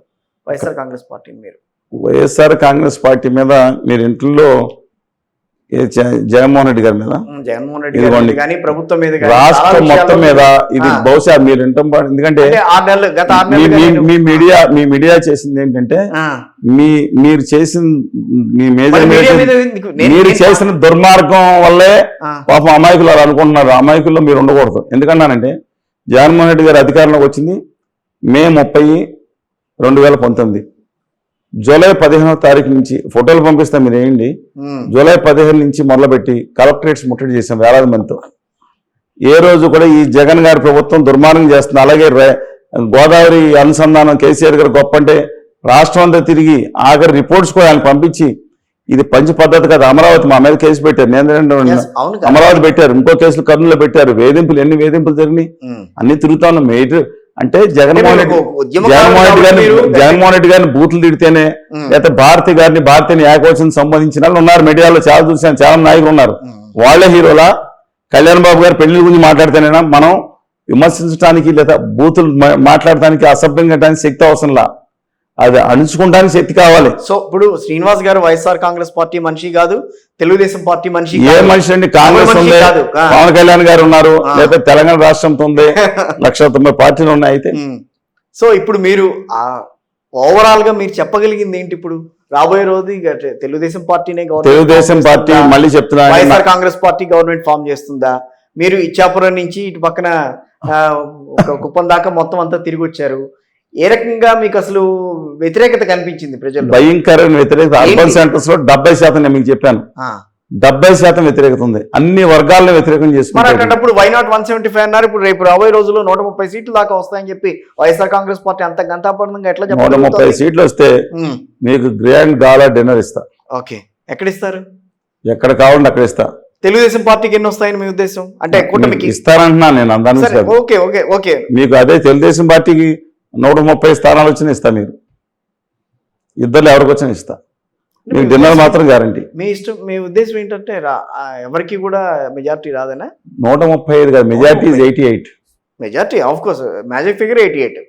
అందువల్ల ఎవరు క్రాస్ చేస్తారని మీ నా అభిప్రాయం ప్రకారం ఉమ్. శ్రీకాకుళం, విజయనగరం, విశాఖపట్నం మనం చాలా మళ్ళీ ఒకసారి చెప్తున్నా, ఉమ్, ఈ 3 జిల్లాల్లో 34 సీట్లు ఉన్నాయి. అవును, ఈ 34 20 సీట్లు తక్కువ కాకుండా కూటమికి వచ్చే అవకాశం ఉంది నా అభిప్రాయం. 20 సీట్లు ఆల్మోస్ట్ 60%. అది ఒక 2-3 సీట్స్ వేవ్ జడిసింది జగన్ గారు అంటే 3 సీట్లు ఇటు రావచ్చు, లేదా 3 సరే, సీట్లు వేవ్ అసలు ఎవరి వైపు ఉందండి ఇప్పుడు? మీకు ఏమన్నా అనిపించింది? అర్బన్ సెంటర్స్ లో వేవ్ కూటమి వైపు కనపడుతుంది.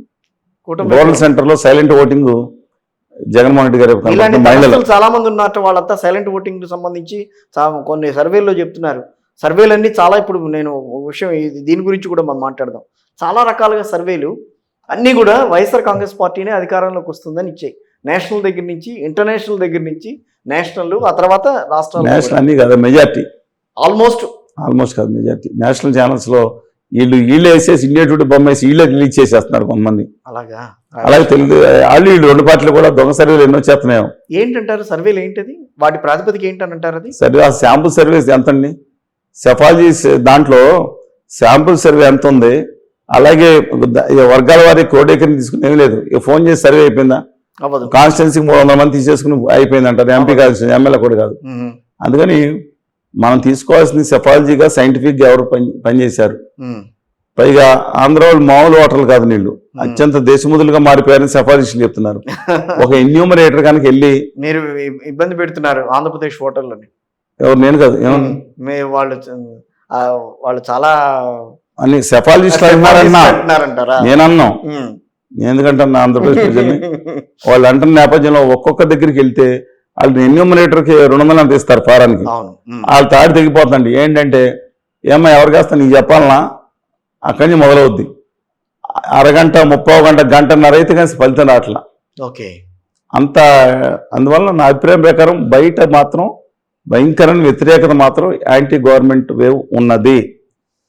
మరి అలా ఉంటే కనుక జగన్మోహన్ రెడ్డి గారికి 25% ఓటు కూడా రాకూడదు. అవును. కానీ పరిస్థితి లేదు. అండర్ గ్రౌండ్ లో మహిళలు గ్రామీణ ప్రాంతాల్లో జగన్మోహన్ రెడ్డి గారికి సైలెంట్ గా ఉన్నారు. ఇవన్నీ కోఆర్డినేషన్ చేసుకోవాలి. యాక్చువల్ గా కనుక ఈక్వల్ గా జరిగితే ఇవాళ మళ్ళీ జగన్మోహన్ రెడ్డి గారు అధికారంలోకి రావాల్సింది. కానీ ల్యాండ్ టైటిలింగ్ యాక్ట్ ఆఖరిలో జరిగిన దాన్ని ఏమంటారు, మేనిఫెస్టో మొత్తం గేమ్ చేంజర్ అయిపోయింది. ఎక్కడ తీసుకెళ్ళిపోతుందో అది. కానీ జగన్మోహన్ రెడ్డి గారు నెగ్గడానికి కూడా అవకాశం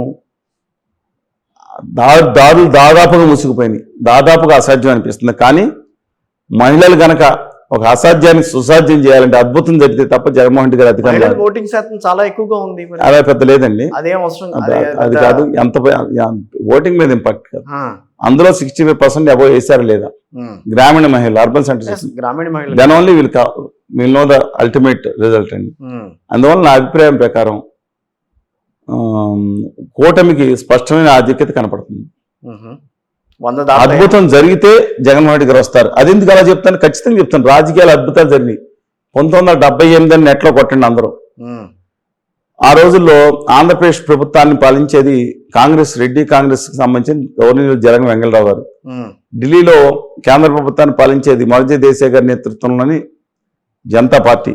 కాంగ్రెస్ పార్టీ చిత్తుగా ఓడిపోయింది. ఆంధ్రప్రదేశ్లో ఒక సీట్ నెగ్గింది, పెండేకంటి వెంకట సుబ్బయ్య గారు 1977లో. చూశారు కదా. అలాగే ఆంధ్రప్రదేశ్లో 41 స్థానాలు నెగ్గింది, 1 స్థానం జనతా పార్టీ వచ్చింది. వాళ్ళు కూడా వేరే ఉండారు. ఉత్తరప్రదేశ్లో 1 స్థానం కూడా నెగ్గలేదు. కాంగ్రెస్ పార్టీ 85లో 85 నెగ్గలేదు, 0. ఆ లెక్కన రాజనారాయణ గారు నెగ్గారు ఇందిరాగాంధీ గారి మీద. ఆంధ్రప్రదేశ్లో అయితే డిఫరెంట్, 1 స్థానం నెగ్గింది పెండేకంటి వెంకట సుబ్బయ్య గారు. నేను ఎందుకంటున్నాను, తర్వాత వీళ్ళందరూ కూడా పక్క వెళ్ళిపోయిన తర్వాత కాంగ్రెస్ పార్టీ చీలిపోయింది. చీలిపోతే ఈవిడ సొంత పార్టీ పెట్టుకున్నారు. ఈవిడ గుర్తు ఎవరికి తెలియదు. ఆవుదోడ గుర్తు అన్నారు. జోడెద్దులు పాత కాంగ్రెస్, సంస్థ కాంగ్రెస్. ఈవిడ మళ్ళీ తీసుకొచ్చి ఆవుదోడ గుర్తు పెట్టుకున్నారు. ఈవిడే 1969లో పార్టీ. అందరికీ తెలుసు ఆవుదోడ అంటే ఈవిడ్ని సంజయ్ గాంధీ గారిని అనేవారు కూడా. అప్పుడు ఆవు పోయి దూడ పోయి దేశానికి పిడాపాయని కూడా కొంతమంది ఏదో అని మాట్లాడుతున్నారు. అనుకున్న అంత గట్టిగా వచ్చిన సందర్భంలో రాష్ట్ర ప్రభుత్వం వ్యతిరేకంగా ఉన్న సందర్భంలో ఆవిడకి గెస్ట్ హౌస్ కూడా ఇవ్వలేదు. ఓ కెనాల్ గెస్ట్ హౌస్ కూడా ఇవ్వకపోతే భాను వెంకటరామరెడ్డి గారు మిస్సెస్ జయప్రద గారు తీసుకెళ్లి ఆవిడ ఇంట్లో పెట్టుకుంటే ఆ కృతజ్ఞతగానే ముఖ్యమంత్రి ఇచ్చారని చెప్తారు. ఓహో 6 నెలలు ఎంతకాలం కానీ కృతజ్ఞత రుణం తీసేసుకుంటారు ఆవిడ. అప్పుడు అప్పుడు ఆ సిచ్యువేషన్ ఎందుకు వచ్చింది? ఎందుకు వచ్చిందంటే 1978లో ముక్కు మొహం తెలియని వ్యక్తులు కూడా ఎన్నికైపోయారు. అప్పుడు మీడియా లేదు, టీవీలు లేవు, ఈ సోషల్ మీడియా లేదు, వాట్సాప్ లేవు, థమ్సప్లు లేవు. ఈ టైంలో నిజమండి ఇది. ఎందుకంటే 77లో థమ్సప్ను కూడా బహిష్కరించారు. డబుల్ 7 కోలాని గవర్నమెంట్ మోడర్న్ వ్యవస్థ తీసుకొచ్చింది. కంప కోలాని జగత్ సింగ్ చౌహాన్ గారు ఎవరు ఉన్నాడు, సర్దార్జీ గారు, ఆయన తీసుకొచ్చారు. ఉన్న సరదాగా చెప్తున్నాను. ఆ టైంలో ఆవిడ మీటింగ్ పెడతానికి వస్తే అక్కడ అనౌన్స్ చేశారనుకోండి, తాడేపల్లిగూడలో ఆ చుట్టుపక్కల రావటం అంతే. డొకోటా కార్లు వేసుకుని తిరిగి పాపం 15 మీటింగ్లు పెట్టారనుకుంటా. తక్కువ 170 స్థానాలు వచ్చింది. అద్భుతం జరిగింది. ముక్కు అసలు అది ఎవరో గుర్తు ఏంటంటే మొండిచేయనెవరు, చేయి ఎక్కడి నుంచి వచ్చింది తెలియదు. అందుకు చేయి జనరల్ సింబల్స్ ఉందని తెలియదు, కానీ చేయి ఎక్కడి నుంచి తెలియదు. ఆ టెకిల్మని వచ్చేసి ఆవిడ 170 స్థానాలు నెగ్గేశారు.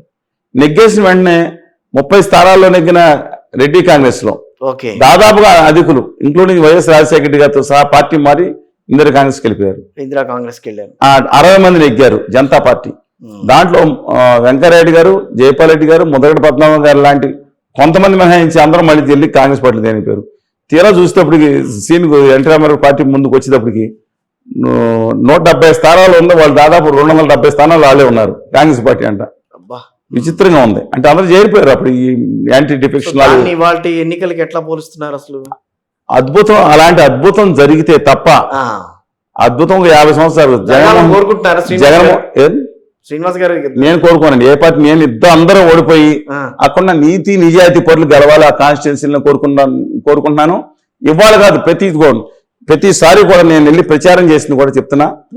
నీతి నిజాయితీ నిబద్ధతలతో ఉన్న అభ్యర్థులకే మీరు ఓటేయమని చెప్పి రాష్ట్రం అంతా కూడా నేను అనేక సార్లు, ఒకసారి కదండి, నెంబర్ ఆఫ్ మీకు ఇప్పుడు మీ మాటల్లో ఏం కనిపిస్తోందనంటే ఇప్పుడు పోటీ చేసిన వాళ్ళలో ఎవరిలో కూడా నీతి నిజాయితీ లేదు రాజకీయ నాయకుల్లో ఉన్నట్టుగా కనిపిస్తుంది నాకు ఈ మాటలతో. ఏముంది ఇది? ఒక క్షణం ఆగి ఆలోచించండి దానిపైన. ఇకనే ఆంధ్రులారా, ఇకనైనా దగాపడ్డ ఆంధ్రులారా ఇకనైనా మేల్కోనండి. ఒక క్షణం ఆలోచించండి. ఎవరికి ఓటేమని ఉంది? ఎవరికి ఓటేమని ఓటరు ఉందా? కాదు, ఓటరు నేను చెప్పాను, నిజాయితీగా ఓటు నిర్భయం చేయించు.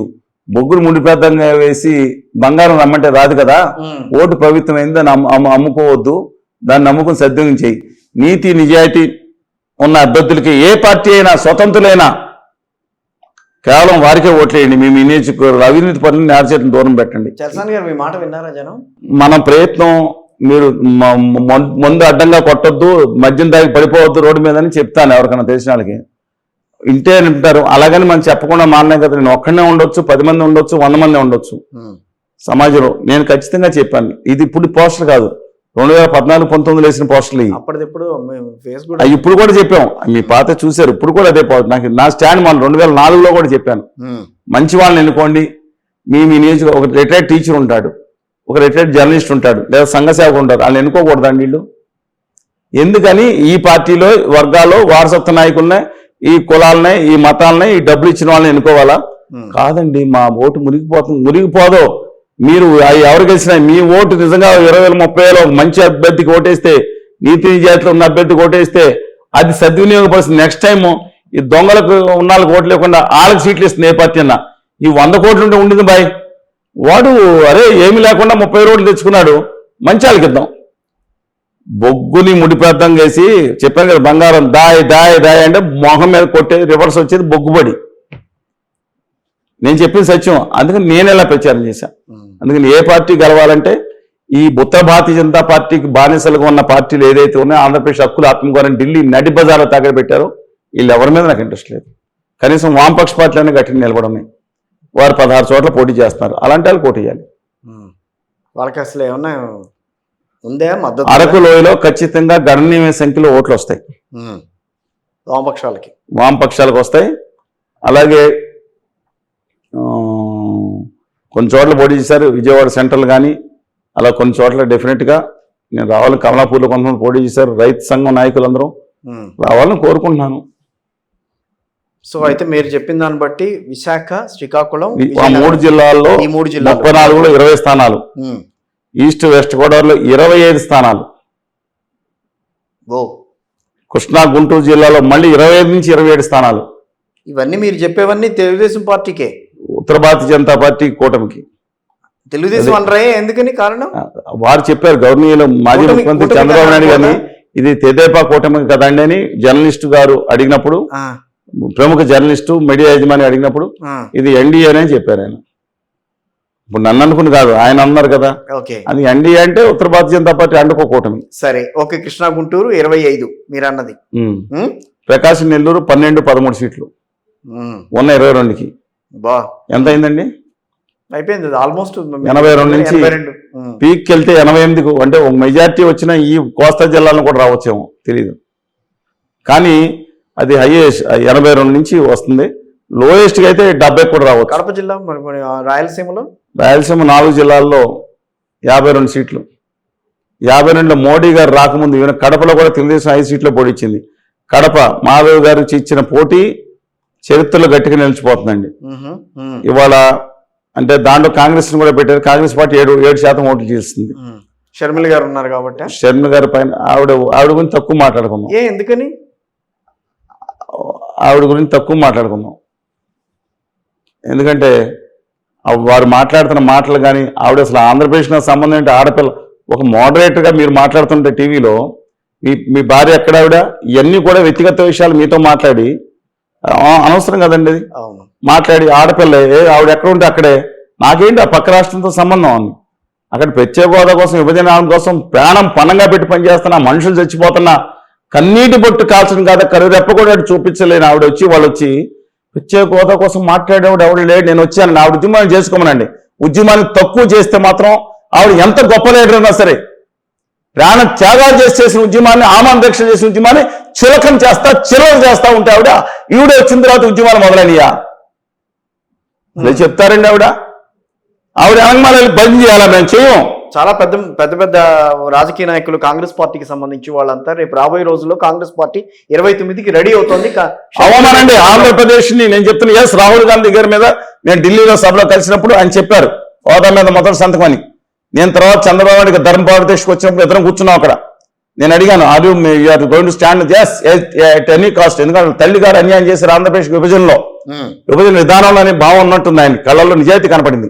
మూడోసారి మంత్రాలయం దగ్గర భారత్ జోడో యాత్ర ఉండగా మేము అందరం టీం అంతా వెళ్ళి కలిసి వచ్చాం. డెఫినెట్గా అవుట్ రేట్గా చెప్పాడు, ఎస్ నేను నిలబడి ఉంటానని. ఆయన మీద నమ్మకం ఉంది.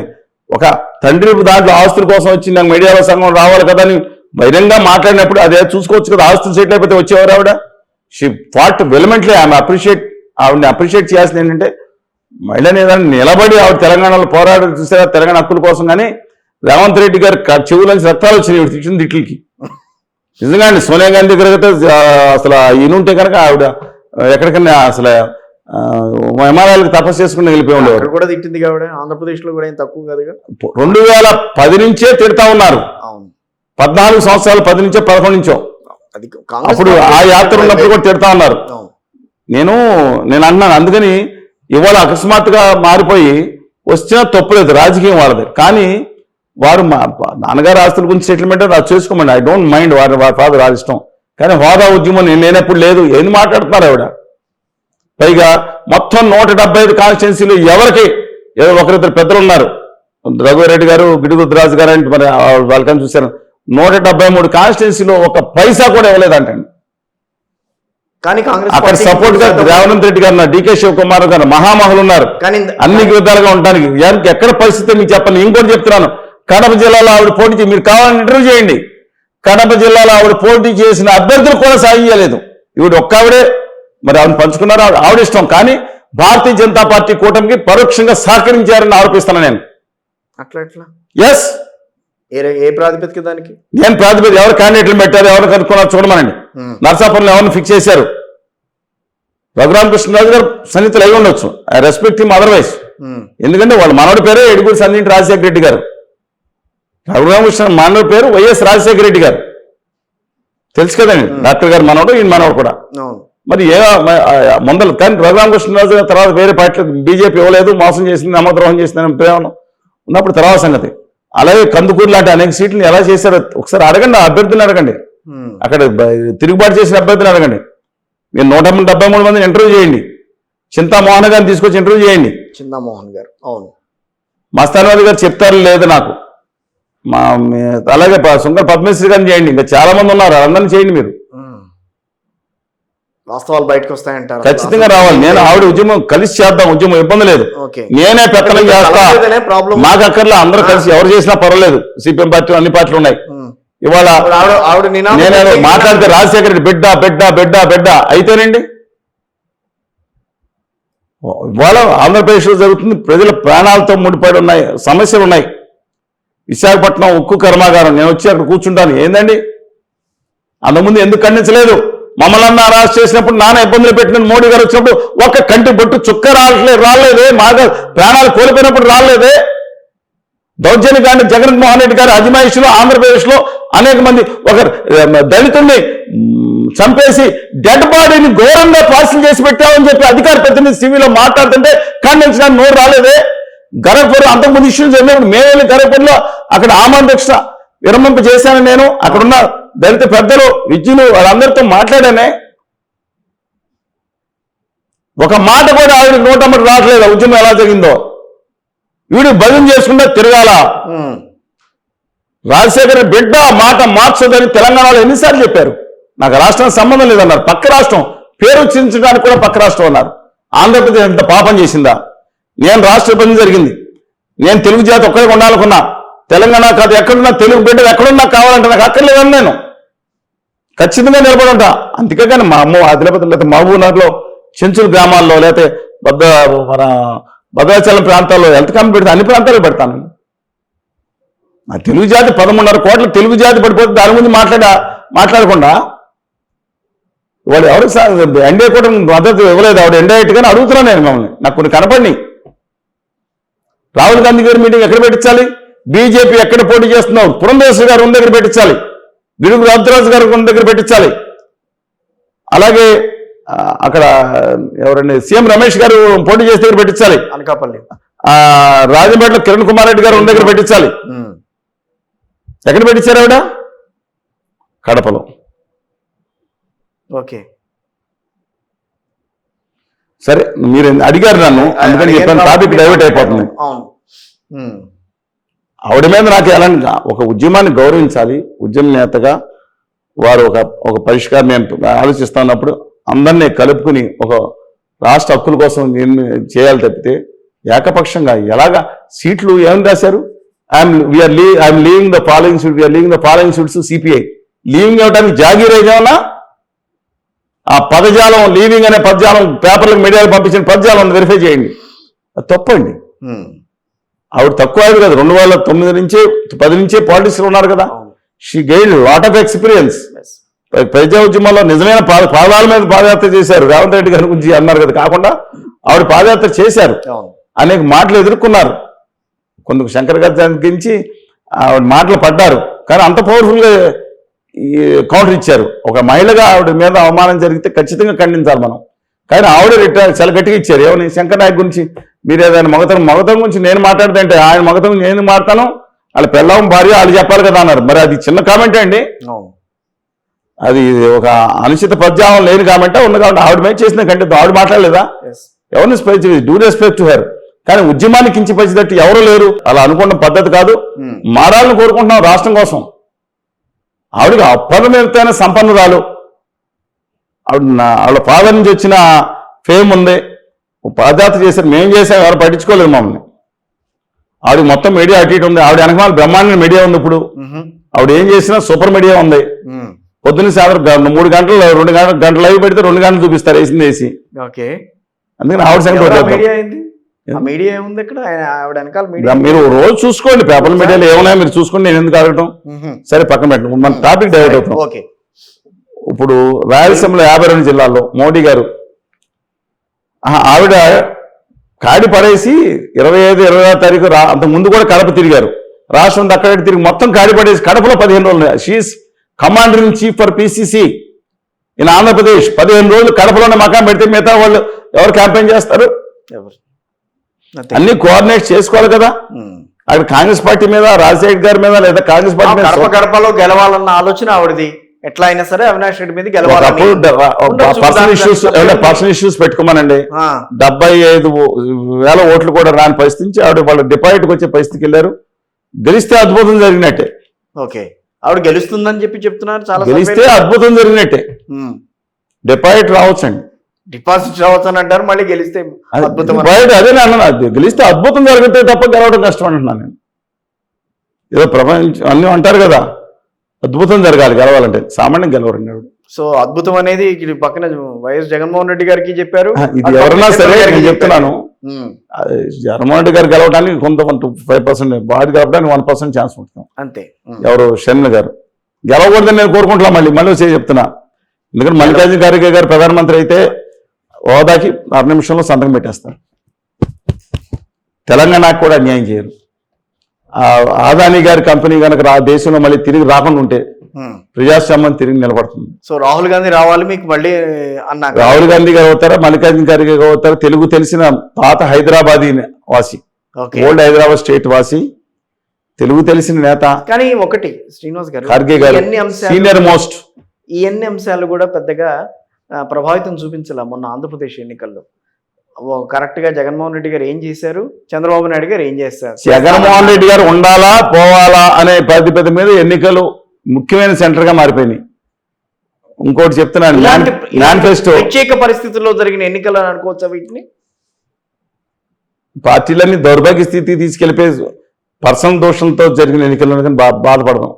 ఈ పరిస్థితి ఉత్తరోత్తర రాకూడదని కోరుకున్నాం. సమస్యల మీద, విధానం మీద, పార్టీలో వాటి మీద జరగాలని చెప్పి. కానీ దీంట్లో ఒక మేనిఫెస్టో మీద చర్చ జరిగింది. జగన్మోహన్ రెడ్డి గారు ఏమన్నారు, ఆ వాలంటీర్లు ఆయన పెట్టినది ₹1 పెంచారనా, పైసా 1% పెంచారా తెలియదు నాకు, చెప్పండి. లేదు, 1% పెంచలేదు. అది బోనస్ ఉద్యోగం, ఏం ఉద్యోగం అన్నారు. కొంతమంది ఏమో అమ్మాయిలు ట్రాఫికింగ్ చేస్తున్నారు. అది ఎవడో ఒక దాంట్లో ఇన్వాల్వ్ అవ్వచ్చు. కేంద్రంలో ఉన్నాడు 2 లక్షలు ఉన్నాడు, ఇన్వాల్వ్ అవ్వచ్చు. తప్పే. 5,000 ఎంప్లాయ్ చేసినా 2 లక్షల ఉద్యోగాలు చేసినా దాన్ని ఖర్చు పెట్టవచ్చు. పాప అమాయకుడు కాబట్టి వీళ్ళకి మనం హైలైట్ చేయొచ్చు. ఎవరు చేసిన దుర్మార్గమే. వీళ్ళకి 100% జీతాలు పెంచుతానని చెప్పింది ఎవరండి మేనిఫెస్టోలో? టీడీపీ జనసేన కూటమి.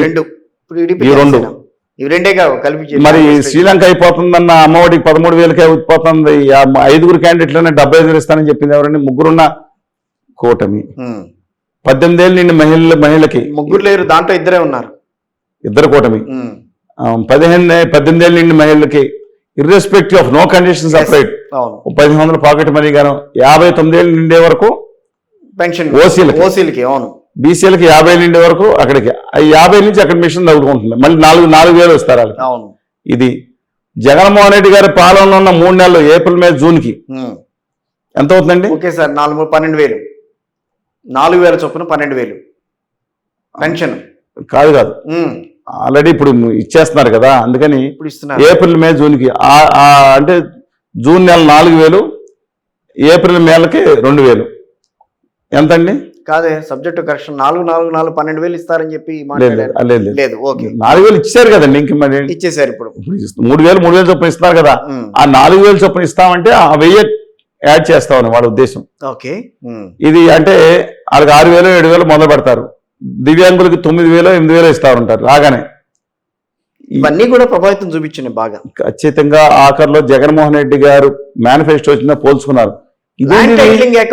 జగన్మోహన్ రెడ్డి ఏంటి 2029లో మంచిగా చేశాడు. ఇప్పుడు 2029లో 28లో 200 పెంచుతారంటే అప్పుడు బతుకుంటాం పోతాం అయ్యా అని.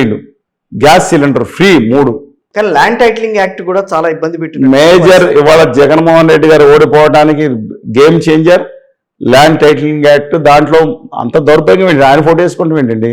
పూర్ణకుమ్మ ఉండాలి. కానీ చెప్తున్నాను, అది impact. Next manifesto, these are game changers. రేపు తెలుగుదేశం పార్టీ గవర్నమెంట్ వస్తే గనక ఇవన్నీ కూడా మేనిఫెస్టో అంతా అమలు చేస్తుందా? చంద్రబాబు నాయుడు గారికి రికార్డు ఉందా? అదే అందుకనే 650 హామీలు ఇచ్చారు, అవి అమలు చేశారా ఆ రోజున? అసలు ఆ హామీలు ఏమి ఇచ్చారో అన్నా వెతుకుదామన్నా ఎక్కడ దొరుకుతున్నాయి అవి?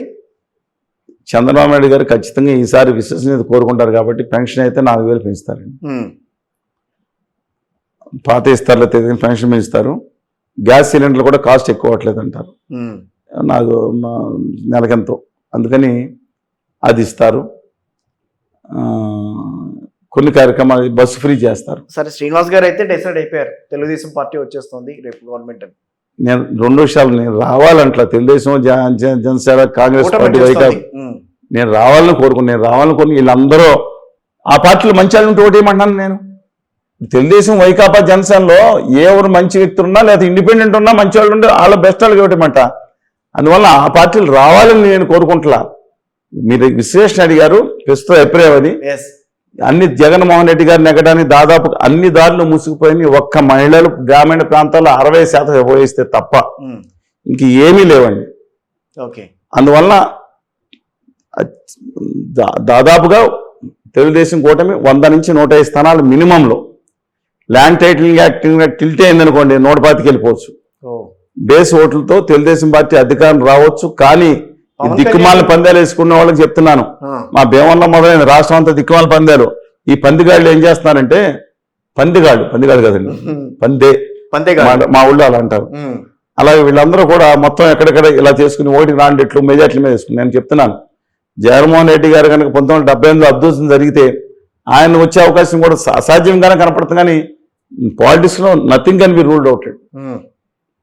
పీకే గారు చెప్పారు కదా ఏమని, రేపు రాబోయే రోజుల్లో వచ్చేది టీడీపీ గవర్నమెంట్ అని చెప్పి ఆయన చెప్పారు. ఈయనకి 50 సీట్లు కూడా రావన్నారు.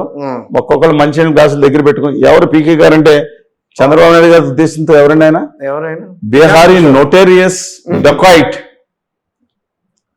బీహార్కి చెందిన అత్యంత భయంకరమైన డకాయిట్, బందిపోటుగాడు.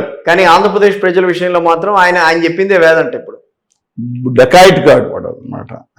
వాడు వచ్చి చెప్తున్నాడు, మనకు నచ్చినప్పుడు చెప్పినప్పుడు గొప్పవాడు. ఎందుకంటే అమ్మాలి బూతులు తిట్టిన వాళ్ళు లేదా ఇంకొకరిని అందరికి కూడా సీట్లు ఇవ్వలేదండి పార్టీలు. ఇప్పుడు అధికార పార్టీ ప్రతిపక్షాలు కూడా ఇవ్వలేదా? ఓ టీవీలో కొంచెం మాట్లాడి ప్లేట్ తిరిగేసి ఈ సూపర్గానే సీట్ ఇచ్చేయటం విచిత్రంగా ఉంది. సరే, let us wait and see. నా అభిప్రాయం ప్రకారం దీంట్లో క్లియర్గా ఉన్నాను. ఎక్సెప్ట్ నేను చెప్పాను అసాధ్యం అయితే తప్ప, అంటే అద్భుతం జరిగితే తప్ప జగన్మోహన్ రెడ్డి గారు వచ్చే సమస్య. ఆంధ్రప్రదేశ్ భవిష్యత్తు మారుతుందా? మారదండి. అందరికీ చెప్తున్నాను, దయచేసి రేపు పొద్దున్న ఈ హామీలన్నీ అమలు చేస్తే ఇంకో 70,000 కోట్లు 4 ఏళ్లలో 5 ఏళ్ళలో 3 కోట్ల నుంచి 4.5 లక్షల కోట్లు కావాలి. ప్రత్యేక రాజధాని వస్తుంది కదా ఇప్పుడు. మరి రాజధాని మళ్ళీ ఏం జరిగిన అమరావతి అనేది సెల్ఫ్ సస్టైన్డ్ సిటీగా ఉంటుంది. దాంట్లో లోపాలు సవరించుకుని అన్ని వర్గాల నివాసం ఉండే హరిత రాజధాని చేయగలిగితే, అన్ని వర్గాలు అన్ని ప్రాంతాల నుంచి మిళితం చేసుకోగలిగితే ఆ రాజధాని వర్ధిల్లుతుంది. దానికి మనం డబ్బులు పెట్టినా తిరిగి రీపే చేసేస్తుంది. సెల్ఫ్ సస్టైన్ సిటీగా ఉంటుందని ఖచ్చితంగా నమ్ముతున్నా. మాడ్యూల్లో దాంట్లో లోపాలు సవరించుకు మన సింగపూర్ ఛాలెంజ్ ఏదో స్విస్ ఛాలెంజ్ మేము తీసేసి చూసుకుంటే అది వేరు. కానీ ఆ రాష్ట్రంగా మాత్రం ఇవాళ ఆ పనులకు ఇవ్వండి, కానీ పందేరాలు చేసుకుంటారు రాష్ట్రంలో అన్ని చేసుకుంటూ వెళ్తే మాత్రం ఇవాళ లులుమాల పోయింది అంటున్నారు. ఆ లులుమాల 1,00,000 ఉద్యోగాలు అంటే ఎవడు పాపం తెలియనాడు, చంద్రబాబు నాయుడు చెప్పడం కింద తెలియనాడు వేస్తాడు. అది వెళ్ళి హైదరాబాద్ అని మహానగరంలో చూడండి ఎంత ఉంది, ఎంత ఉంటుంది అంటే 4 ఫ్లోర్లో ఉండొచ్చు. అదొక మాలో దాని సూపర్ మార్కెట్, అది పెద్ద సూపర్ మార్కెట్. కొంచెం విభిన్నంగా ఉండే అంతర్జాతీయం తీసుకొచ్చి 4 మెటీరియల్స్ పెట్టిన సూపర్ మార్కెట్, అదో పెద్ద పోయిందా. సాఫ్ట్వేర్ ఎక్స్పర్ట్స్ సంగతి చూడమనండి. ఇప్పుడు ఇన్ఫోసిస్ వచ్చింది గత 3 సంవత్సరంలో. అలాగే ఇంతకుముందు చంద్రబాబు నాయుడు గారి హయాంలో HCL టెక్ పెట్టారు, అది 4 ఏళ్ళు తీసుకెళ్లారు. కానీ రాష్ట్రంలో సాఫ్ట్వేర్ ఎక్స్పోర్ట్ చంద్రబాబు నాయుడు గారు పదే చెప్తున్నా, చంద్రబాబు నాయుడు గారు వచ్చే నాటికి 1,200 కోట్ల రూపాయల లోపు 2014 జూన్ 8వ తారీఖున చంద్రబాబు నాయుడు గారు దిగిపోయేటప్పుడు కూడా 1,200 కోట్ల లోపు basic software exports apart from BPO. ఏంటండి మరి అద్భుతంగా చేశారు. తర్వాత పోగొట్టేశాడు. ఎవరు పోగొట్టాడు, ఎవరు వచ్చారు, ఇది తెలుసుకోవాలి. జగన్మోహన్ రెడ్డి గారు వచ్చారు, నేను పొడి చేస్తాను ఆయన చేయలేదని. ఈయన హయాంలో 23 వరకు 2,000 కోట్లు అంట. హైదరాబాద్ ఎంత అండి ఈ 2024 నాటికి ఎంత అవుతుందండి? 40,000 3 లక్షల కోట్ల రూపాయలు హైదరాబాద్ లో సాఫ్ట్వేర్ ఎక్స్పోర్ట్స్ అవుతుంది. ఇప్పుడు 24 నాటికి చేస్తుంది. 2014లో 40,000 54,000 కోట్లు. అలాంటిది తమిళనాడులో ఇది 3.5 లక్షల కోట్లు దాటిపోతుంది. కర్ణాటకలో 4 లక్షల కోట్లు దాటిపోతుంది. హైదరాబాద్ లో 12 నుంచి 12 లక్షల మంది ఎంప్లాయీస్ చేరుకునే ప్లస్ బేసిక్ గా ఇంకా పైన ఎంత అవుతుందో ఇది డైరెక్ట్ ఎంప్లాయ్మెంట్. ఇండైరెక్ట్ గా అసలు ఏంటండి అది అలా జరుగుతుంటే అందులో పనిచేసే వాళ్ళు తెలుగు వాళ్ళు, అత్యధికులు కోస్తా రాయలసీమ వాళ్ళు, సియాటెల్లో వాళ్ళే, ముంబైలో వాళ్ళే, గురుగాంలో వాళ్ళే, లేదా బెంగళూరులో వాళ్ళే. ఆంధ్రప్రదేశ్ మాత్రం అలో లక్షణమని అవసరపోతుంది. దీనికి కారణం ఆంధ్రప్రదేశ్కి ప్రత్యేక 25 హామీల మీద దృష్టి పెట్టకుండా, ఇళ్ళు స్టీల్ ప్లాంట్ మీద దృష్టి పెట్టకుండా, రాయితీ మీద దృష్టి పెట్టకుండా, బూతుల మీద దృష్టి పెడతాం, పక్కన తిడత మీద దృష్టి పెడతాం, మోడీ గారి బదుల మీద దృష్టి పెడతాం. రాష్ట్రాన్ని సర్వనాశనం చేసేట్లో కారకులేని ముఖ్యమైన రాజకీయ పార్టీలు. వాళ్ళకు బాధగా ఉన్న వాళ్ళ భావితరాల భవిష్యత్తు కోసం నిలబడితే, ఎందుకంటే 2019 తర్వాత బుద్ధిత్వం ఉద్యమం చేసిన మీడియా లేదు కాబట్టి మా ఫాల్ట్ కదా. నేను చెప్తున్నాను, ఇవాళ కూడా హోదా విభజన హామీని సాధించుకుంటే మంచిది, లేదంటే అది ముగిసిన చాప్టర్ అన్నాడు. ఆంధ్ర ద్రోహులు, నీచులు, అది విభజన హామీలు ప్రత్యేక ఎలా ముగుస్తాయి? సాధించుకోవాల్సిన అవసరం 10 ఏళ్ళు టైం లిమిట్ లేదు. దుర్మార్గంగా చేస్తారు కొంత 10 టైం లిమిట్ పొందని దిక్కుమాలు ప్రచారం చేస్తారు 10 ఏళ్ల లోపల రావాలని. కాదు స్వార్థం కోసం, దుర్మార్గం కోసం ఈ మోడీ గారిని అనుకోవాలండి అన్ని. సో రేపు మనం మాట్లాడదాం మోడీ గారి గురించి తర్వాత. రేపు రాబోయే రోజుల్లో ప్రత్యేక హోదా ఇవ్వాల్సిందే, వచ్చిన గవర్నమెంట్ ప్రత్యేక హోదా, విభజన హామీలన్నీ అమలు చేయాల్సిందే. రాయలసీమ ఉత్తరాంధ్రకి ₹1 ఇవ్వకుండా 50 కోట్లని వేరే స్కీమ్ అది ఇవ్వకుండా మోసం చేస్తున్న నిలదీయలేని చేత కాని చావలేని సన్నాసులే నాయకులు. నేను అడుగుతా ఉన్నాను, మీరు పొత్తులు పెట్టుకోండి, డైరెక్ట్గా ఎనగమాల పొత్తులు పెట్టుకోండి. వాళ్ళకి మెజార్టీ లేని సందర్భంలో కూడా ద్రౌపది ముర్ము గారు పరిగెత్తి కలిపాయి ఒక్కొక్కరు కాళ్ళ మీద పడ్డట్టు పొడుల దండాలు పెట్టి మద్దతు ఇచ్చారు. కనీసం కండిషన్ కూడా పెట్టలేదు మా యువత కోసం. అద్భుతమైన శక్తితో యువతున్నారు. ఈ కుల పిచ్చి, మత పిచ్చిలోంచి బయటకు రమ్మని కోరుతున్నాను కొంతమందిని. వీళ్ళు రెచ్చగొట్టారు పాపం, స్వతహాగా మంచి వాళ్ళండి వీళ్ళు. తెలంగాణ సమాజం వైపు ఒకసారి చూడండి. ఒకే తెలుగు తల్లి బిడ్డలు కడుపును పుట్టాం మనం. ఎవరున్నారు అక్కడ? బట్టి విక్రమార్క ఉన్నాడు, రేవంత్ రెడ్డి గారు ఉన్నాడు, కేటీ రామారావు గారు ఉన్నారు, హరీష్ రావు గారు ఉన్నారు, ఆర్ఎస్ ప్రవీణ్ కుమార్ గారు ఉన్నారు, వీరభద్రం గారు ఉన్నారు, చాడ వెంకటరెడ్డి గారు ఉన్నారు.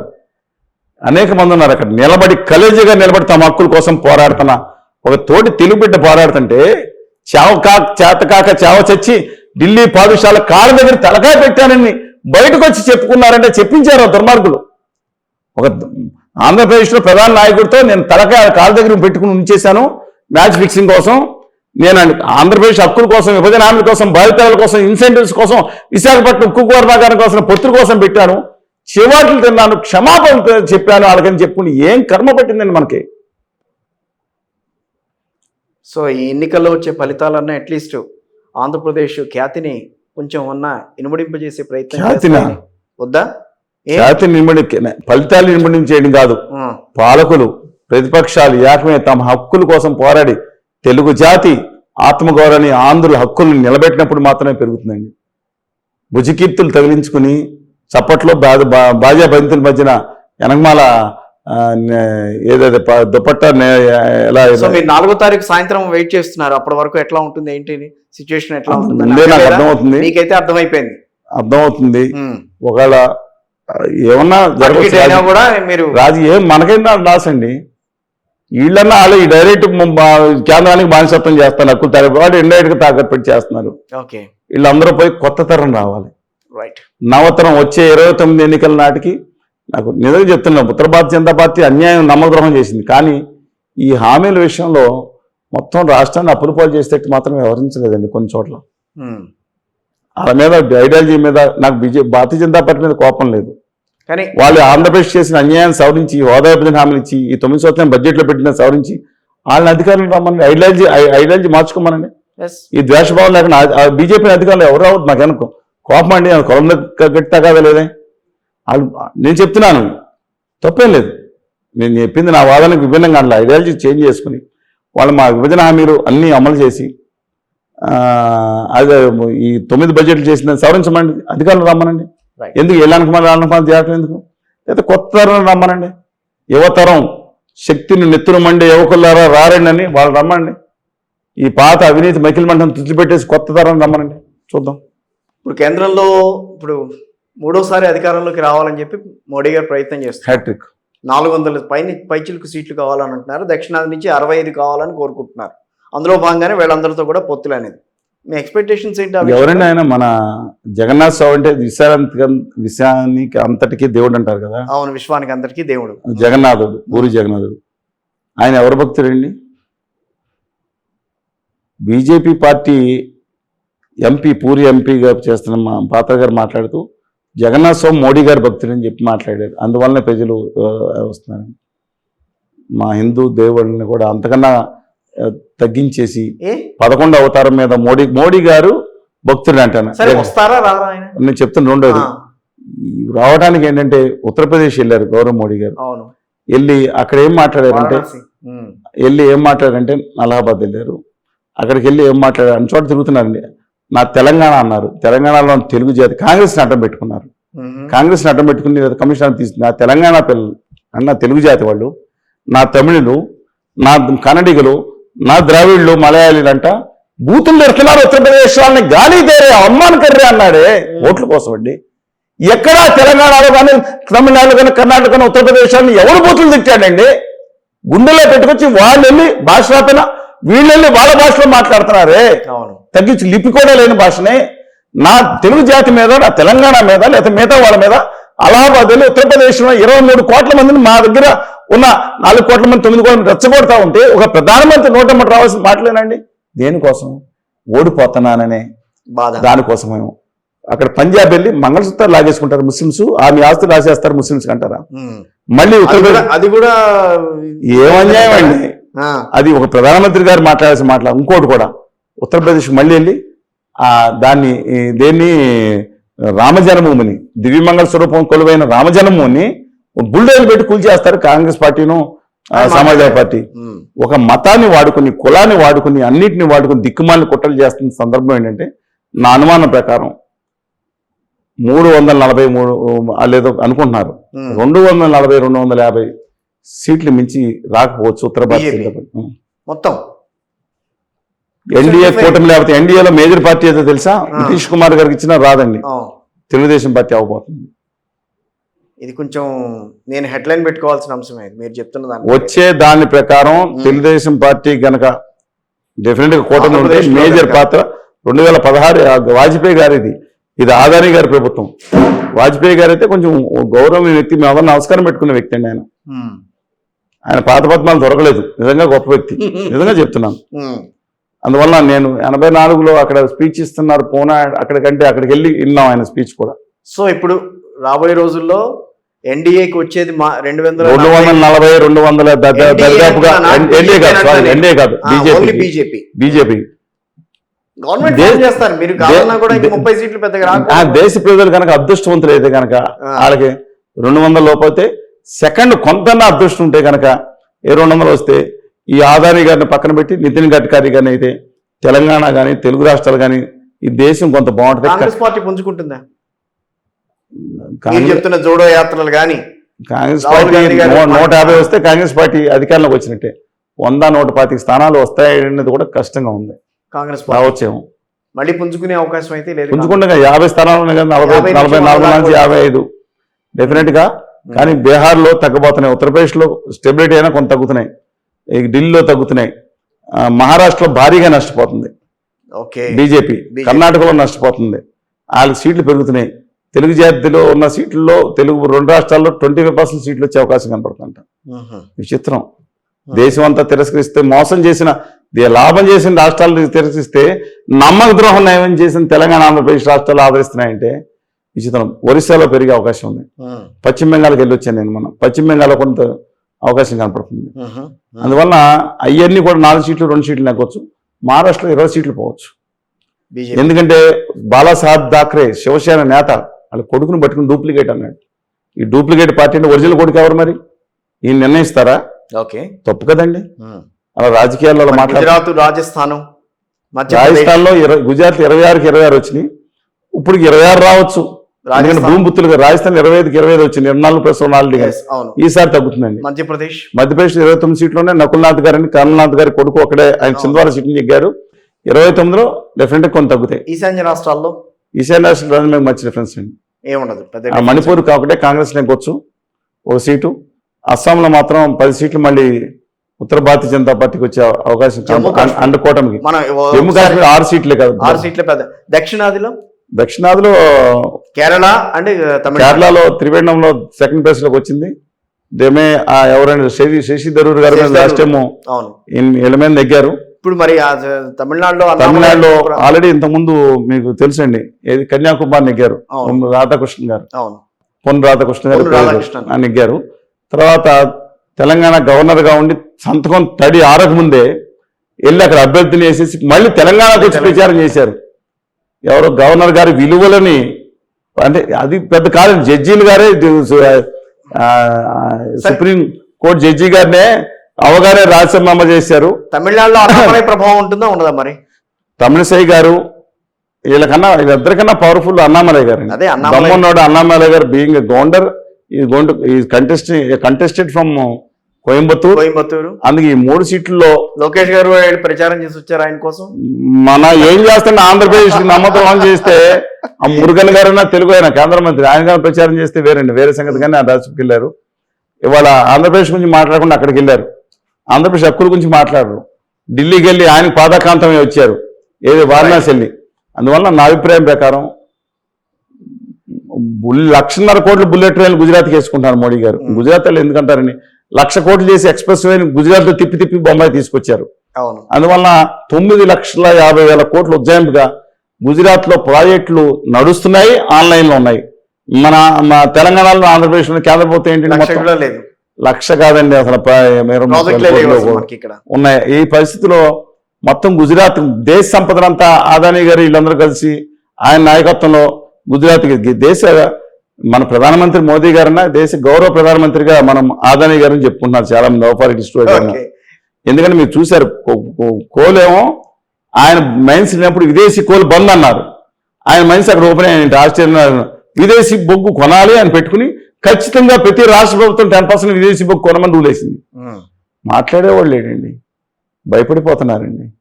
అందువల్ల అందుకని చెప్పాను ఇవాళ దేశ ప్రజలు అదృష్టవంతులైతే 200 స్థానాలు లోపొస్తే ఆ కాంగ్రెస్ పార్టీలో ఉన్న మల్లికార్జున ఖర్గే గారు ప్రధానమంత్రి అయితే ఆంధ్రప్రదేశ్కి తెలంగాణకి దేశానికి న్యాయం జరుగుతుంది. 220 పైన వస్తే వీళ్ళిద్దరిని అదానీ గారిని అధికారంలో దింపేస్తే కనీసం నితిన్ గడ్కరీ గారు జయరామ్ గారిని ఆయనతో మాట్లాడారు 3 సార్లు. చాలా ఉత్తముడుగా అనిపించాడు. పార్టీలో వ్యతిరేకంగా బీజేపీ మళ్ళీ గవర్నమెంట్ ఫామ్ చేసే ఛాన్స్ అవకాశాలు నాకు నచ్చపోయినంత మాత్రం మారదు కదా. 3వ మోడీ గారిని మీరు చూడబోతున్నారా? మోడీ గారిని చూడబోతున్నామా? తక్కువ వస్తే మన దేశ ప్రజలు దురదృష్టం అయితే మోడీ గారిని చూస్తాం కాదు, ఇక చూస్తా ఉంటారు. ఆయన అసలు తల్లి గర్భనించే ప్రధానమంత్రి హోదాలో పుట్టారని అనుకుంటున్నారా? కాదండి, ఆయన ఏం మాట్లాడారు నిన్న, అసలు నేను తల్లి బతుకున్నంత వరకు తల్లి గర్భం నుంచి వచ్చాను అనుకున్నాను, అది కాదు, నేను తల్లి గర్భం నుంచి పుట్టలేదు అని చెప్పి నాకు దైవుని శక్తి నాకు పంపించింది, నేను డైరెక్ట్గా ఫాయిదా అవగా బయోలాజికల్గా శారీరకంగా పుట్టలేదనే మాట వరకు ఇంకొక మాట అంటే తల్లిని గౌరవించే వాళ్ళు ఎవరన్నా సరే ఆ తల్లి జన్మ అయిపోయింది, మీరు కాళ్ళు వీడియో వేసి చూపించండి, ఆ తల్లి చనిపోయే వరకు మాత్రం అనుకోలేదంట, తల్లి చనిపోయిన తర్వాత అనిపించిందంట. వా మోడీ అని భజన చేసేవాళ్ళు తెచ్చారు. భార్య 3 ఏళ్ళు కాపురం చేసిన వరకు భార్య తర్వాత మాత్రం అక్కర్లేదు అనుకుంటే వా మోడీజీ అన్నారు. నేను అనేది గౌరవించండి. 98 ఏళ్ళ ఆవిడ్ని ఎవరో వాడి మాతృమూర్తిని దండం పెట్టుకోవాలి. సరే ఏదేమైనా ఈయన కారణం అనుకున్నా చెప్తున్నాను, ఇచ్చిన సరే మైనస్ పాయింట్లు ఎన్నో ఉన్నాయి మోడీ గారిలో, ప్లస్ కూడా లేకుండా 1-2 ఎలా ఉంటాయండి వేరే సంగతి. అలాంటిది ఆయన మంచి పని చేస్తే నేను 2014లో మీరు అడగండి కదా బీజేపీ వాళ్ళని, వీళ్ళు రావాలని కోరుకున్నారు. మేము ఆ కాంగ్రెస్ చేతిలో మోసపోయాం, ఈయనైతే బాగుంటుంది రావాలని కోరుకున్నానండి, నిజంగా చెప్తున్నాను హానెస్ట్గానే. మోడీ గారు రావాలనుకున్నాం, కానీ ఇప్పుడు మాత్రం రావాలని కోరుకోవడం. ఆంధ్రదేశ సంక్షేమం కోరి ఆంధ్రప్రదేశ్ తెలంగాణ నాశనం అవ్వకుండా ఉండాలంటే ఈయన రాకూడదు అనుకున్నాం, ఎవరు వచ్చినా పర్వాలేదు అనుకున్నాం. కానీ తల్లిని 98 ఏళ్ల వయసులో 97 ఏళ్ళ వయసులో ఉన్నాం. ఎన్నేళ్ళు గుర్తుంది నాకు, నోట్ బందీకి 92 ఏళ్ల వయసులో ఉంటాం. నోట్లు రద్దు చేస్తే ఈయన 5 అందమ్మలు ఉన్నారు, సింబాలిక్గా వాడుకోవడం కూడా తప్పండి. ఆవిడ ఆటోలో వెళ్ళింది, నోట్లు క్యూలో నిలబడి నోట్లు మార్చుకొచ్చిందని చెప్పి పెట్టారంటే సింబాలిక్గా అన్న కొడుకు ఇప్పుడు మీరు చేయగలుగుతారా? మీ తల్లిగారికి అలా దాన్ని వాడుకుంటారా ఫోటోలు పెట్టి రాజకీయాలు వాడుకోవడం కోసం? రాంగండి. But with due respect to him, వ్యక్తిగతంగా నిర్ణయం అన్న కానీ వాడిని కానీ ఒకటే కోరుకుంటున్నాను, దేశం రోజులు బాగుండాలని కోరుకుంటున్నా. కాంగ్రెస్ పార్టీ అధికారంలోకి వస్తే ఆంధ్రప్రదేశ్ తెలంగాణ దేశం కూడా బాగుంటుంది. లేదనుకున్నా కనీసం కింద ఇది అంటాం కదా అండ్ ఆఖరి ఇదన్నా సరే ఆ నితిన్ గడ్కరీ జయరామ్ గడ్కరీ గారు నాకు ఉన్నంతవరకు ఆ పార్టీలో కొంచెం మేలైన పర్సనాలిటీ, ఆయన ఓడించాలని గుజరాతీ బ్యాచ్లు వచ్చినాయి అంట నాగ్పూర్కి. చూద్దాం, ఏదైనా letters hope for the best. With దేశం బాగుపడుతుందా లేదా కిమ్ రాజ్యంలోకి వెళ్ళిపోతుందా అని చెప్పి ఆలోచిద్దాం. ప్రజాస్వామ్యం బతకాలండి. Right sir, thank you very much అండి శ్రీనివాస్. నమస్కారం.